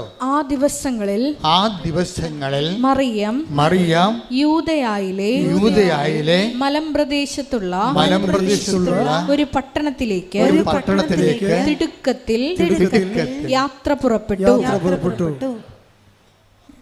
അപ്പം മറിയം പോകുമ്പോൾ യാത്ര പുറപ്പെട്ടെന്ന് പറഞ്ഞാൽ മതി. അത് തിടുക്കം പറയേണ്ട ഒരു കാര്യം അവിടെ ഇല്ല. ആ തിടുക്കം പറഞ്ഞില്ലെങ്കിൽ ആ ബൈബിളിൽ നിന്ന് ആ വചനം നിന്നോളും. സെൽഫ് സപ്പോർട്ടീവാണ്. പക്ഷേ ഈ ലൂക്ക പറയണ മറിയം ഇങ്ങനെ ചെല്ലട്ടെ എന്ന് പറഞ്ഞാൽ ആൾക്ക് നടക്കത്തില്ല. അങ്ങനെയല്ല പോയത്. എന്താണ്? ഇടിച്ച് കുത്തി ഒറ്റ പോക്കാണ് പോയത്. അതായത് റോക്കറ്റ് സ്പീഡാണ്. ഉടമ്പടിയിൽ നിങ്ങൾ കൈകാര്യം ചെയ്യുന്ന സ്പീഡാണ് ഉടമ്പടിയുടെ ഉടമ്പടി ഫയർ ആകുന്നതിൻ്റെ ഒരു മോഡ്. അതാണ്. അപ്പോൾ എപ്പോഴും നമ്മൾ ചെയ്യണം, ഉടമ്പടി ചെയ്യുമ്പോൾ തളർന്നു കുത്തി ഇനി ആർക്കാണ് ഈ പത്രം കൊടുക്കേണ്ടത്, ആര് മേടിക്കുക, അവരിങ്ങോട്ടേക്കാണ് തിരിച്ചു തരിക, ഇങ്ങനെ അളിഞ്ഞ മോന്ത്യമായിട്ട് ഉടമ്പടി ചെയ്താൽ നിൻ്റെ ജീവിതം ഇങ്ങനെ അളിഞ്ഞിരിക്കുകയുള്ളത്. അതുകൊണ്ടാണ് ഞാൻ പറഞ്ഞത്, ആദ്യമേ നിങ്ങൾ ഈ പത്രം വെച്ച് പ്രാർത്ഥിക്കണം. ഇവിടെയൊക്കെ ആദ്യം സിംഹങ്ങളാണ് ഇവിടെ ഉടമ്പടി എടുത്തിരിക്കുന്നത്. അത് അവർക്ക് ഉടമ്പടി എടുക്കുമ്പോൾ തന്നെ അപ്പം തന്നെ ഒരു ദിവസം ഒരു ആങ്ങളെയും പെങ്ങളും ഞാൻ നോക്കുമ്പോൾ ഒരു പള്ളിയിൽ ബൈക്കിൽ പോവുകയാണ്. പെങ്ങളെ പുറകെ ഇരിക്കുന്ന ആങ്ങളെ വണ്ടി ഓടിക്കണം. 2 ചെറുപ്പക്കാരാണ്, 10, 22, 23 വയസ്സുണ്ട്. ഇതുങ്ങൾ എന്താ ചെയ്യണം നോക്കുമ്പോൾ പള്ളി കൊണ്ടുവന്ന് ബൈക്ക് ഇറങ്ങി വെച്ചും പടപടാന്ന് പള്ളി പിരിയണ സമയത്ത് തന്നെ എല്ലാവർക്കും പ്രാർത്ഥിച്ച്, അമ്മയുടെ പത്രമാണ്, നിങ്ങളുടെ ജീവിതം മാറി മറിക്കും, നിങ്ങളത് വായിക്കണം, മറ്റവർക്ക് വായിച്ചതിന് ശേഷം കൊടുക്കണം എന്നൊക്കെ പറഞ്ഞ് പടപട കൊടുത്തിട്ട് അവരപ്പത്തേന് അടുത്ത വണ്ടി 5 മിനിറ്റ് 10 മിനിറ്റ് കൊണ്ട് അവർ ആ മിഷൻ കറക്റ്റ് ചെയ്തിട്ടും അടുത്ത പള്ളി ആ പള്ളി ഇപ്പോൾ എപ്പോഴാണ് പിരിയുമെന്ന് അവർക്ക് അറിയത്തില്ല. ആ പള്ളി പിരിയുമ്പോൾ അവിടെ എത്തണം, അടുത്ത പള്ളി എത്തണം. അപ്പോൾ ഇങ്ങനെ ഈ വാലിൽ തീ പിടിച്ച കുറുക്കന്മാരെപ്പോലെ ഈ സാധനം ചെയ്യണത്. അപ്പം അങ്ങനെ വരുമ്പോൾ അതായത് ഉടമ്പടി വരുമ്പോൾ ഉടമ്പടിയുടെ എല്ലാ കാര്യവും അങ്ങനെയാണ്. ആ രോഗിനെ കാണണം, അച്ഛൻ പറഞ്ഞിട്ടുണ്ട്, രോഗിനെ കാണണമെന്ന് പറഞ്ഞിട്ടുണ്ട്. എവിടെ ഇപ്പം രോഗികൾ വല്ലയിടത്തും ഉണ്ടായി? ഇന്ത്യയിൽ രോഗി വല്ലയിടത്തും ഉണ്ടാകുന്നു. ഇന്ത്യയിലെ രോഗികൾ വല്ലയിടത്തും ഉണ്ടാകുന്നു. എവിടെയാണ്? കൊച്ചമ്മ ചേച്ചി വല്യമ്മ ആശുപത്രി പോയിട്ട് വന്നാ, അമ്മ എന്താണ് വല്യമ്മ ആശുപത്രിയിലായിരുന്നില്ല വന്നാ, എന്തായിരുന്നു ഇവർക്ക് ആശുപത്രി പോകാൻ കഴിയില്ല, വീട്ടിലാകുമ്പോൾ പോയാൽ മതിയല്ല. അപ്പോൾ ഇങ്ങനെ ഉഡായിപ്പ് കാണിച്ചാൽ ഉടമ്പടിയിലെ സംഗതി കുഴപ്പമാകും. ഉടമ്പടി ആയാൽ നിങ്ങൾ എന്ത് ചെയ്തു എന്നല്ല ചോദിക്കണത്, നിങ്ങളത് എന്ത് സ്പിരിറ്റിൽ ചെയ്തു എന്നാണ് ചോദിക്കണത്. എന്ത് അരൂപിലാണ് ചെയ്യുന്നത്. ഇനി പ്രത്യാശക്കാലമാകുമ്പോൾ വിശ്വാസത്തിൻ്റെ കാലത്തിന് കുഴപ്പമില്ല, ദൈവം പുറപ്പെടാന്ന് ഇൻസെൻറ്റീവ് ചെയ്യും. വിശ്വാസത്തിൻ്റെ കാലത്തിൻ്റെ ഗുണമെന്ന് പറയണത് പുറപ്പെടാന്ന് കുറേ അനുഗ്രഹം കിട്ടും, എന്നിട്ട് പെടേന്ന് നിൽക്കും, സ്വിച്ചിട്ട പോലെ നിൽക്കും. നമ്മുടെ ഇപ്പോഴത്തെ മഴ പോലെ, ഇപ്പോഴത്തെ മഴ പോലെ സ്വിച്ചിട്ട പോലെ നിൽക്കും. വരും ഇങ്ങനെ ഉരുടുമെന്നും പറഞ്ഞ് വരും, സ്വിച്ചിട്ട പോലെ സഡൻ ബ്രേക്ക് ആകും. ഉടമ്പടി ആദ്യത്തെ 3-4 ആഴ്ചകളെ ഇടിവിട്ട് പോലെ പുറപ്പെടാതെ ഇങ്ങനെ കവളാസ് പൊട്ടണ പോലെ പൊട്ടും. പിന്നെ ഒറ്റ നിപ്പാണ്, പിന്നെ അനങ്ങത്തില്ല ഈ സംഭവം. എന്താണ്? വിശ്വാസകാലം കഴിഞ്ഞു, ഇനി പ്രത്യാശക്കാലമാണ്. ഈ പ്രത്യാശക്കാലത്ത് പറയുമ്പോൾ ദൈവം ആ സമയത്ത് വാച്ച് ചെയ്യണത് നിന്നെ വാച്ച് ചെയ്തുകൊണ്ടിരിക്കും. ഈ പ്രത്യാശക്കാലത്ത് നീ എന്ത് ചെയ്ത്? മിക്കവാറും ദൈവാനുഗ്രഹം കൊണ്ടൊരു 60% ആൾക്കാർ കിടന്ന് ഉറക്കമായിരിക്കും പ്രത്യാശക്കാലത്ത്. അപ്പോൾ അതൊക്കെ ചെയ്തതാണ്, എല്ലാ കാര്യവും അച്ഛൻ പറഞ്ഞ പോലെയൊക്കെ ചെയ്ത്, അവിടെ കാണിസന്മാർ പറഞ്ഞ പോലെയൊക്കെ എല്ലാം ചെയ്തായിരുന്നു. പക്ഷെ കാര്യമൊന്നും നടക്കുന്നില്ല. അപ്പോൾ അവർക്ക് തളർന്നവർ, മനസ്സിടിഞ്ഞവർ, അതിൽ മിക്കവാറും തളച്ച് ഉറങ്ങി. ഈ ടൈമിന് ദൈവം സെസ് ഏർപ്പെടുത്തിയിട്ടുണ്ട്. എന്ന് വെച്ചാൽ ഒരുമാതിരിപ്പെട്ട അലപലാദികളെല്ലാം ഉടമ്പടിയിൽ നിന്ന് മാറ്റും. കാര്യം ഉടമ്പടി ദൈവമായിട്ടുള്ള ഏർപ്പാടല്ലേ, അത് ബയലാട്ടറൽ എഗ്രിമെൻ്റ് അല്ലേ. അപ്പം നീ ഉടമ്പടിക്ക് യോഗ്യമല്ലെന്ന് കണ്ടു കഴിഞ്ഞാൽ പിന്നീട് നിങ്ങൾക്ക് ഉടമ്പടി കണ്ടിന്യൂ ചെയ്യാൻ പറ്റാത്ത രീതിയിലേക്ക് മാറ്റും. പക്ഷേ ചില വിദ്വാന്മാർക്ക് കാര്യങ്ങളറിയാം, അവിടെ പഴയകാല ഹിസ്റ്ററിയും ഫയലുമൊക്കെ ദൈവത്തിൻ്റെ അടുത്തുണ്ട്. ഇപ്പം ഇത്തിരി മാന്യം കാണിച്ചാൽ ഇവിടെ തിരിച്ചു വരുമെന്ന് ദൈവത്തിന് അറിയാം. കഴിഞ്ഞകാല ചരിത്രം അതാണ്. അതുകൊണ്ട് ദൈവം ഒരു ചെറിയൊരു അനുഗ്രഹമൊക്കെ ഭിന്നിച്ച് കാണിച്ചിട്ട് അവളെ ഒന്നൊരു ഇൻസെൻറ്റീവ് കൊടുത്തിട്ട്, കാരണം ദൈവം നിങ്ങൾ ഉടമ്പടി തുടരാൻ ദൈവം ആഗ്രഹിക്കുന്നുണ്ട്.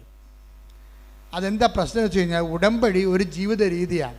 അത് പറമ്പ് വിൽക്കാനും ജപ്തി മാറാനും വേണ്ടിയുള്ള തൽക്കാലത്തേക്കുള്ള സൂത്രപ്പണിയല്ലത്. അപ്പം അങ്ങനെ അതാണ്.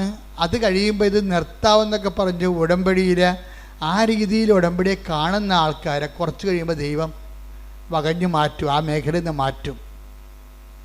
എന്നിട്ട് ദൈവം നിലനിർത്തും, ബാക്കിയുള്ള 40% നിലനിർത്തും. ഈ 40%-ക്കുറിച്ചാണ് സക്കറിയ ഇന്ന് പറയണത്. സക്കറിയ ഞാൻ കണ്ടില്ലേ, ഞാൻ കണ്ണും പൂട്ടി വചനം എടുത്തപ്പോൾ എന്താ പറയണത്? അവശേഷിക്കുന്നവർ അവകാശം. Take the word of God. സക്കറിയ 8:12. സക്കറിയ 8:12. എന്താ? ഞാൻ സമാധാനം വിതയ്ക്കും. ഞാൻ സമാധാനം വിതയ്ക്കും. മുന്തിരി ഫലം നൽകും. നിലം വിളവ് നൽകും. ആകാശം മഞ്ഞു പൊഴിക്കും. ഈ ജനത്തിൽ അവശേഷിക്കുന്നവർ ഇതെല്ലാം അവകാശമാക്കാൻ ഞാൻ ഇടയാക്കും. അതാ വിഷയം. അവശേഷിക്കുന്നവരാണ് അവകാശം പ്രാപിക്കുന്നത്, അല്ലാതെ ആരംഭശൂരത്വം കാണിക്കുന്നവരല്ല.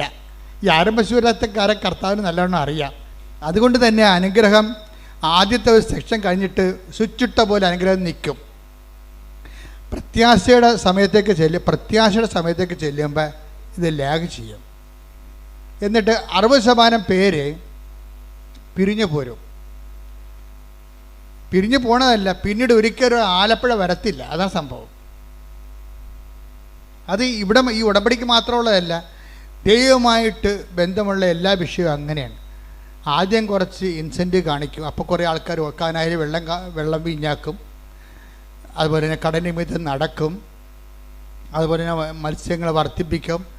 അങ്ങനെ കുറേ അത്ഭുതങ്ങൾ നടന്നു കഴിയുമ്പോൾ ഒത്തിരി പേര് കർത്താവിലേക്ക് വരും. കുറേ അണ്ണന്മാർ ശിഷ്യന്മാരാകും. ആ ശിഷ്യന്മാരുടെ കൂട്ടത്തിൽ കുറച്ച് കഴിയുമ്പോൾ ഈ സ്നേഹത്തിൻ്റെ കാലം തുടങ്ങും. പ്രത്യാശയുടെ കാലം കഴിഞ്ഞ് പിന്നെ വേണ്ടത് കുറച്ചുകൂടി ബുദ്ധിമുട്ടാണ്. എന്താ കാര്യം? അവിടെ സ്നേഹം മാത്രമേ ഇൻവെസ്റ്റ് ചെയ്യത്തുള്ളൂ. അവിടെ നിങ്ങളുടെ ജോലി, വീട്, വിവാഹം, അങ്ങനെ ഒരു കാര്യവും ദൈവം അഡ്രസ്സ് ചെയ്യത്തില്ല. ദൈവം നോക്കും നിൻ്റെ സ്നേഹം വളർന്നുവെന്ന് നോക്കും. അതാണ് സ്നേഹത്തിൻ്റെ കാലം എന്ന് പറയണത്. ഉടമ്പടിയുടെ സ്നേഹത്തിൻ്റെ കാലത്ത് നോ സൈൻ, അടയാളമൊന്നുമില്ല. ആശുഷ ജീവിതം ഇങ്ങനെ പോകും. പണ്ട് ഉടമ്പടി എടുക്കാഞ്ഞ കാലത്ത് എങ്ങനെയായിരുന്നു ഏതാണ്ട് അതുപോലെയൊക്കെ തന്നെ പോകും. അപ്പം ദൈവം പരിശുദ്ധാത്മാവ് ഉണ്ടെങ്കിൽ ദൈവം പറയും ഇത് സ്നേഹത്തിൻ്റെ കാലമാണ്. ഇവിടെ നമ്മുടെ ഈ ഡിപ്പോസിറ്റ് എന്ന് പറയുന്നത് സ്നേഹം മാത്രമാണ്. ജോലിക്ക് വേണ്ടിയുള്ള പ്രാർത്ഥന ഒന്നും ഏക്കത്തില്ല. കൊച്ചുണ്ടാകാൻ വേണ്ടി പ്രാർത്ഥിക്കുന്നു, കല്യാണം കിട്ടാൻ വേണ്ടി പ്രാർത്ഥിക്കുന്നു. അതൊക്കെ നീ നേരത്തെ ഫെയ്ത്ത് കാലത്ത് പ്രാർത്ഥിച്ചതാണ്. ഇപ്പം അതിനൊന്നും അടയാളമില്ല. ഇപ്പം തോന്നണത് നിനക്ക് ദൈവത്തോട് സ്നേഹമുണ്ടോ എന്നേ നോക്കത്തുള്ളൂ. അതാണ് സ്നേഹത്തിൻ്റെ കാലം. ഈ സ്നേഹത്തിൻ്റെ കാലം എന്ന് പറയുന്നത് ഒരു 1.5 കാലമാണ്. കാര്യം ഇതെന്ന് പറയുന്നത് ഒരു 20% സർവൈവിങ് കിട്ടും ഇതിനകത്തുനിന്ന് സ്നേഹത്തിൻ്റെ കാലത്ത്. ഇത് ഇവിടെ ഒരു അവശേഷിക്കുന്ന ആൾക്കാരുണ്ട്, അവശേഷിക്കുന്നവർ അവകാശം പ്രാപിക്കുന്ന ഒരു കാലമുണ്ട്. ഈ സ്നേഹത്തിൻ്റെ കാലത്ത് വരണത് ഇതിന് കാരണമുണ്ട്. സ്നേഹത്തിൻ്റെ കാലത്തിന് മുമ്പ് ഉണ്ടാകുന്ന വിഷയം, സ്നേഹത്തിൻ്റെ കാലം എങ്ങനെ തുടങ്ങണത്? സ്നേഹത്തിൻ്റെ കാലം തുടങ്ങണത് ശരിക്കും പറഞ്ഞാൽ മറ്റുള്ളവർ ഉടമ്പടിയെക്കുറിച്ചും മറ്റുള്ളവർ നീ എടുത്ത ഉടമ്പടിയെക്കുറിച്ചും നിന്നോട് സംസാരിക്കും.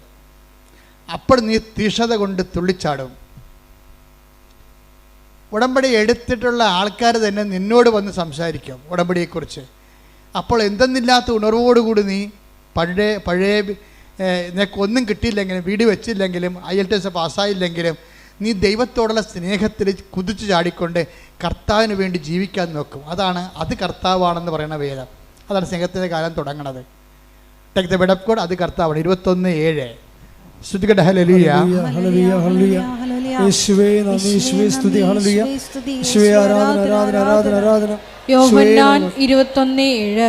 യോഹന്നാൻ 21:7. യേശു സ്നേഹിച്ചിരുന്ന ആ ശിഷ്യൻ പത്രോസിനോട് പറഞ്ഞു, അത് കർത്താവാണ്. മനസ്സിലായില്ലേ? യോഹന്നാൻ പോലും അറിഞ്ഞു കാണത്തില്ല ഇത് എന്താ എഴുതി വെക്കണമെന്ന്. അതിങ്ങനെ കാലങ്ങൾ ചെല്ലുന്തോറും ഇങ്ങനെ വചനം പ്രസവിച്ചുകൊണ്ടേയിരിക്കും. വചനത്തിൽ തന്നെ മദർ വേർഡെന്നും പറഞ്ഞ സംഭവമുണ്ട്. മദർ വേർഡ് എല്ലാ ദിവസവും വചനം പ്രസവിക്കും. ഓരോരോ കുഞ്ഞുങ്ങൾ മനുഷ്യാവതാരം ചെയ്തു വരും. നമ്മുടെ ജീവിതാനുഭവങ്ങളുടെ മനുഷ്യാവതാരം, വചനത്തിൻ്റെ മനുഷ്യാവതാരം ഭയങ്കരമായ ഒരു വിസ്മയക്കാഴ്ചയാണ്. ഇതിവിടെ എന്താ സംഭവിച്ചിരിക്കുന്നത്? പശുവും ചത്ത്, മോരിലെ പുളിയും പോയി, എല്ലാവരും ചാടി വള്ളത്തിൽ കയറി അവിടെ പഴയ ജീവിതത്തോടെ അവർ പോയി. ശിഷ്യന്മാരെല്ലാവരും പഴയ പണിക്ക് പോയി. യേശുവിൻ്റെ കൂടെ പോയിട്ട് പണ്ടൊക്കെ അപ്പം വർദ്ധിപ്പിച്ചൊക്കെ നുണഞ്ഞുകൊണ്ടൊക്കെ പറഞ്ഞുകൊണ്ടിരിക്കുകയുണ്ട്. പണ്ട് അപ്പം വർദ്ധിപ്പിച്ചാൽ ഞങ്ങൾ തിന്നാൻ ഭയങ്കര മധുരമായിരുന്നു, അത് മീൻ കിട്ടിയായിരുന്നു, അത് വർത്തമീൻ കിട്ടിയാന്നൊക്കെ പറഞ്ഞിട്ട് വള്ളത്തിൽ പറഞ്ഞ് കുത്തിരുന്ന് പണ്ടത്തെ ആധ്യാത്മിക അനുഭവങ്ങളൊക്കെ പറഞ്ഞുകൊണ്ടിരിക്കുകയാണ്. പെട്ടെന്ന് ഒരാളിങ്ങനെ ഈ വെളുപ്പാങ്കാലത്ത് കടലിൻ്റെ അരികിൽ നിൽക്കണ കാണും. ഇവന്മാർ അങ്ങനെ പല ആൾക്കാരും കടപ്പുറത്ത് വരുന്നതാണ്. പക്ഷേ യേശു സ്നേഹിച്ചിരുന്നൊരു ശിഷ്യനെ ആ ആളായ്മ കണ്ടപ്പോൾ, ആ തലയനൊക്കെ കണ്ടപ്പോൾ ആളെ മനസ്സിലായി. ഉടനെ യോഹന്നാൻ പത്രോസിനോട് പറഞ്ഞ്, ദാറ്റ് ഇസ് ലോർഡ്, അത് കർത്താവാണെന്ന് പറഞ്ഞു. ആർക്കും മനസ്സിലായില്ല. ആ സ്നേഹിച്ച ശിഷ്യനെ മനസ്സിലായുള്ളൂ. കർത്താവ് വന്നത് മനസ്സിലായില്ല. മക്കളെല്ലാം പൊട്ടന്മാരാണ്. ഉടമ്പടി എടുത്തിരിക്കുന്ന പാർട്ടിയാണ് എല്ലാവരും. പക്ഷെ പൊട്ടനാണ്. അതിനകത്ത് ഒരുത്തം പറഞ്ഞ് അവൻ്റെ നെഞ്ചത്ത് ചാരിക്കിടന്ന ആളാണ് അവസാന നിമിഷങ്ങളിൽ. കാരണം കുരിശിൻ്റെ ചുവട്ടിൽ നിന്നവനുമാണ് അവൻ. ഇവൻ്റെ തലയനക്കങ്ങളും കൈയനക്കങ്ങളും നിഴലാട്ടങ്ങളൊക്കെ അറിയാൻ പറ്റും. അവനിത് കണ്ടപ്പോൾ തന്നെ പറഞ്ഞു, ദാറ്റ് ഈസ് ലോർഡ്, അത് കർത്താവാണ് എന്ന് പറഞ്ഞ് കേട്ടില്ല. 10 ദിവസം നോക്കുമ്പോൾ തനിക്ക് തുണിയില്ലാതിരിക്കുന്ന വെള്ളത്തെ അവൻ ചാടി പുറങ്കുപ്പായി എടുത്തിട്ടേച്ച് ഒറ്റ ചാട്ടം വെള്ളത്തിലോട്ട്. ഈ കർത്താവിൻ്റെ പേര് കേട്ടതേ ഉള്ളൂ. അപ്പം തന്നെ അവൻ ചാടി. ആദ്യം ഞങ്ങൾ പണിക്ക് പോകണമെന്ന് പറഞ്ഞ പാർട്ടിയാണ്. അപ്പോൾ ഇനി ഇവിടെ കരക്ക് നിന്നിട്ട് കാര്യമൊന്നുമില്ല, ഭക്ഷണം കഴിക്കണമെങ്കിൽ ഈ കൈ കൊണ്ട് അധ്വാനിക്കണമെന്ന് പറഞ്ഞുകൊണ്ട് തിരിച്ചു പോയ പാർട്ടിയാണ്. പക്ഷേ ആ ഉടമ്പടി കാലമൊക്കെ കഴിഞ്ഞു, അതിൻ്റെ കാലമൊക്കെ അടയാളങ്ങളൊക്കെ തീർന്ന് ഈശോയും മരിച്ചു. ഈ ജീവിതത്തിൽ വേണമെങ്കിൽ നമുക്ക് എന്നാ ഉടമ്പടി, നമ്മൾ വില എടുത്താൽ നമുക്ക് ജീവിക്കാം. ആൾക്കാർ പറയത്തില്ലേ, നാട്ടുകാർ പറയണില്ലേ, എന്നാ പാർട്ടി, നമ്മൾ വില എടുത്താൽ നമുക്ക് ജീവിക്കാം. അതിപ്പോൾ പാർട്ടി മാത്രമല്ല, ആധ്യാത്മിക മേഖലയിലുണ്ട്. കുറച്ച് കഴിയുമ്പോൾ ആൾക്കാർക്ക് നിരാശ കയറിയിട്ട് പറയും, നമ്മൾ വില എടുത്താൽ നമുക്ക് ജീവിക്കാം. അതുമാണ് അപ്പോസ്തലന്മാരാണ് ഇത് ആദ്യം പറഞ്ഞത്. ഞാൻ പണിക്ക് പോകാൻ പോകണമെന്ന് പറയും, ഞാൻ പണിക്ക് പോകാൻ പോകണം. അപ്പോൾ പറയും മറ്റുള്ളവരും അണ്ണന്മാരും പറഞ്ഞ് ഞങ്ങളും വരണമെന്ന് പറയും. എല്ലാം കൂടി കെട്ടിയെടുത്ത് പോയതാണ്. എല്ലാവരും കെട്ടിയെടുത്ത് പോയി. അങ്ങനെ കർത്താവിൻ്റെ രീതി വെച്ചാൽ കർത്താവിന് ഇവിടെ ഇൻവെസ്റ്റ്മെൻറ്റ് അറിയാം നല്ലവണ്ണം. ഇവിടെ ഇൻവെസ്റ്റ്മെൻറ്റ് എന്താണെന്ന് വെച്ച് കഴിഞ്ഞാൽ ഇവർക്ക് നിക്ഷേപമുണ്ട്. പഴയകാല കാലത്തിലെ കർത്താവിന് വേണ്ടി ഒത്തിരി സ്നേഹിച്ച് കൂടെ നടന്ന് ജോലി ചെയ്ത ആൾക്കാരാണ്. ഒരുത്തൻ കർത്താവിന് വേണ്ടി വെട്ടിയ ആളാണ് പത്രോസ്. ശത്രുക്കളുടെ മുമ്പിൽ നിന്ന് കർത്താവിനെ രക്ഷിക്കാൻ വെട്ടിയ ആളാണ്. ആൾക്ക് ഇൻവെസ്റ്റ്മെൻ്റ് ഉണ്ട്. യോഹന്നാനാണെങ്കിൽ കർത്താവിന് സമരിയക്കാരുടെ വഴിയെ കൂടി കർത്താവ് പോകണമെന്ന് പറഞ്ഞപ്പോൾ സമരിയക്കാർ പറഞ്ഞു, നിൻ്റെയൊക്കെ കൈയും കാലും വെട്ടുമെന്ന് പറഞ്ഞപ്പോൾ പറഞ്ഞ് കർത്താവിനോട് തിരിച്ചൊന്നും പറഞ്ഞ് നിനക്ക് നീ ദൈവപുത്രനാണ്, അധികാരമുണ്ട്, പക്ഷെ പ്രയോജനമില്ല. ഇവന്മാരുടെയൊക്കെ പെടലെടുക്കേണ്ടതാണ്. ആ അധികാരം ഇങ്ങോട്ട് താ, ആകാശത്ത് തീയും ഗന്ധം ഇറക്കണം, ഞാൻ കാണിച്ചു തരാം. ഇവന്മാർ ഇന്ന് സംസാരിച്ചാലും നാളെ സംസാരിക്കില്ലെന്ന് പറഞ്ഞ് സമറിയക്കാരുടെ ഇതിൽ കർത്താവിന് വേണ്ടി വീമ്പിളച്ച് നിന്ന ആളാണ് യോഹന്നാൻ. ഈ രണ്ട് കാര്യവും കർത്താവ് വഴക്കിട്ടെങ്കിലും കർത്താവിന് മനസ്സിലതുണ്ട്. അതാണ് വിഷയം. നമ്മൾക്കൊരു കാലത്തെ പ്രാർത്ഥനയിലൊക്കെ വന്ന് വീഴ്ചയൊക്കെ വന്നെങ്കിലും കർത്താവിൻ്റെ ശാസനം കിട്ടിയാലും നിൻ്റെ ഇൻവെസ്റ്റ്മെൻറ്റ് ദൈവം മറക്കത്തില്ല ഒരിക്കലും. അതാണ് വീണ്ടും ആ രണ്ട് കക്ഷിയുടെ വന്നില്ലേ, യോഹന്നാനും പത്രോസും. പണ്ട് ഈ രണ്ട് കക്ഷികളാണ് കർത്താവിൻ്റെ ജീവന് വേണ്ടി പോരാടിയ രണ്ട് കക്ഷികളാണ്. അപ്പോൾ യോഹന്നാൻ ആണ് കണ്ടെത്തി പറഞ്ഞത് അത് കർത്താവാണെന്ന്. അപ്പം തന്നെ പത്രോസ് എടുത്തു ചാടി. അപ്പം യോഹന്നാൻ തന്നെ സുവിശേഷം എഴുതിയിരിക്കുകയാണ്. എന്താ പറയണത്? അവൻ എടുത്തു ചാടി, പക്ഷേ നമ്മുടെ കയ്യിൽ നിന്ന് താക്കോല് പോയി. അവൻ താക്കോൽ അടിച്ച് മാറ്റി വന്നു. എന്താ കാര്യം? അവൻ എടുത്തു ചാടി. പിന്നെ ഉടനെ ബൈബിൾ പറയാണ്, എന്നാൽ മറ്റു ശിഷ്യന്മാർ വള്ളത്തിൽ തന്നെ ഇരുന്ന് മീനും കൊണ്ട് പോകുന്നെന്നാണ് പറയണം. അപ്പോൾ എന്നാലെന്ന് ചേർക്കേണ്ട കാര്യം ഇല്ല ഇവിടെ. പക്ഷെ അവൻ എടുത്തു ചാടിയതിന് പ്രാധാന്യം കിട്ടാൻ വേണ്ടിയാണ് എന്നാലെന്ന് പറയണത്. അപ്പോൾ ഈ ഉടമ്പടിയിൽ ഒത്തിരിയേറെ, ഉടമ്പടി എന്താണ്? അവൻ പറയണ പോലെ ചെയ്യണതല്ലേ. അപ്പം അതിൻ്റെ അകത്തൊരു എടുത്തുചാട്ടമുണ്ട്, ഓർത്തേക്കണം. ചെല്ലുമ്പോൾ ചെല്ലട്ടെ എന്ന് പറഞ്ഞുകൊണ്ട് നമ്മൾ ചെയ്താൽ അതിന് സ്പീഡ് ഉണ്ടാകത്തില്ല. ഇപ്പം എന്നാ പറ്റി? പുറത്ത് അടുത്ത് വന്നപ്പോൾ ഇവന്മാർ വയറ്റിപ്പിഴപ്പിന് വേണ്ടിയാണല്ല മീൻ പിടിക്കാൻ പോയത്. ഇവന്മാർ അധ്വാനിക്കാത്ത മീൻ കർത്താവ് ഇവിടെ പൊരിച്ചുകൊണ്ടിരിക്കുകയാണ്. ഇത് ദൈവബലിയുടെ ഒരു ഭാഗമാണ്. എന്നിട്ട് കർത്താവ് പറഞ്ഞ്, നീയൊക്കെ മീനില്ല ഭക്ഷണമില്ലെന്ന് പറഞ്ഞല്ലേ പോയത്. പണ്ട് ഭക്ഷണം കൊടുക്കാൻ വേണ്ടി നോക്കിയ ആളാണ്. പണ്ട് ഭക്ഷണം കൊണ്ട് സമരക്കാരോട് കർത്താവ് സംസാരിക്കുമ്പോൾ ഭക്ഷണം കൊണ്ട് വന്ന കക്ഷികളാണ്. അത് പത്രോസ് പറഞ്ഞു, ഗുരു ഭക്ഷിച്ചാലും. അപ്പം കർത്താവ് പറഞ്ഞു, നിങ്ങളറിയാത്ത ഭക്ഷണം എനിക്കുണ്ടെന്ന് പറഞ്ഞു. അപ്പം പത്രോസ് പറഞ്ഞു, നമ്മൾ പോയ സമയത്ത് വേറെ ആരെങ്കിലും കൊണ്ടുവന്ന് ഭക്ഷണം കൊടുത്ത് കാണുമെന്ന് പറഞ്ഞു. അപ്പോൾ ഈശോ പറഞ്ഞു, എൻ്റെ പിതാവിൻ്റെ ഇഷ്ടം നിറവേറ്റുകയാണ് എൻ്റെ ആഹാരം എന്ന് പറഞ്ഞു. അപ്പോൾ ദൈവത്തിൻ്റെ ഇഷ്ടം നിറവേറ്റി ഭൂമിയിൽ നിൽക്കുന്നതിന് പകരം ഇവരൊന്ന് ചാടി നോക്കിയതാണ്. പക്ഷേ ഇവരെ പോയി വിളിച്ചതിൻ്റെ കാരണം ഇവിടെ പഴയ ഇൻവെസ്റ്റ്മെൻറ്റാണ്. നിങ്ങൾക്ക് പണ്ട് ദൈവത്തിൻ്റെ തിരുസന്നിധിയിൽ എന്തെങ്കിലും പിടിപാടുണ്ടെങ്കിൽ നിങ്ങൾക്ക് ഇന്നത്തെ കാലത്ത് ചിലപ്പോൾ ദൈവം നിങ്ങളുടെ പ്രാർത്ഥന കേട്ടില്ലെങ്കിലും നിങ്ങളുടെ ഇൻവെസ്റ്റ്മെൻറ്റ് ദൈവം വിസ്മരിക്കത്തില്ല. അതെപ്പോഴും ഓർക്കണം. പറഞ്ഞ മനസ്സിലായില്ലേ? ഇപ്പം ഞാനൊക്കെ ഓർക്കുമോ, ഞാനിപ്പോൾ അമ്മ എനിക്ക് പ്രത്യക്ഷപ്പെട്ടു. ഞാൻ എന്താ പ്രത്യക്ഷപ്പെടാൻ കാര്യം? എനിക്ക് പണ്ടൊരു അസുഖം ഉണ്ടായിരുന്നു. എല്ലാ വീട്ടിലും പോയി വണക്കം വായിച്ചു കൊടുക്കും. അസുഖമില്ല, കാര്യം അന്ന് എല്ലാവർക്കും അക്ഷരം അറിയാൻ പാടില്ല ഞങ്ങളുടെ നാട്ടിലേ. ഇപ്പം ഞാനന്ന് 10ാം ക്ലാസ് പാസ്സായി നിൽക്കുന്ന സമയമാണ്.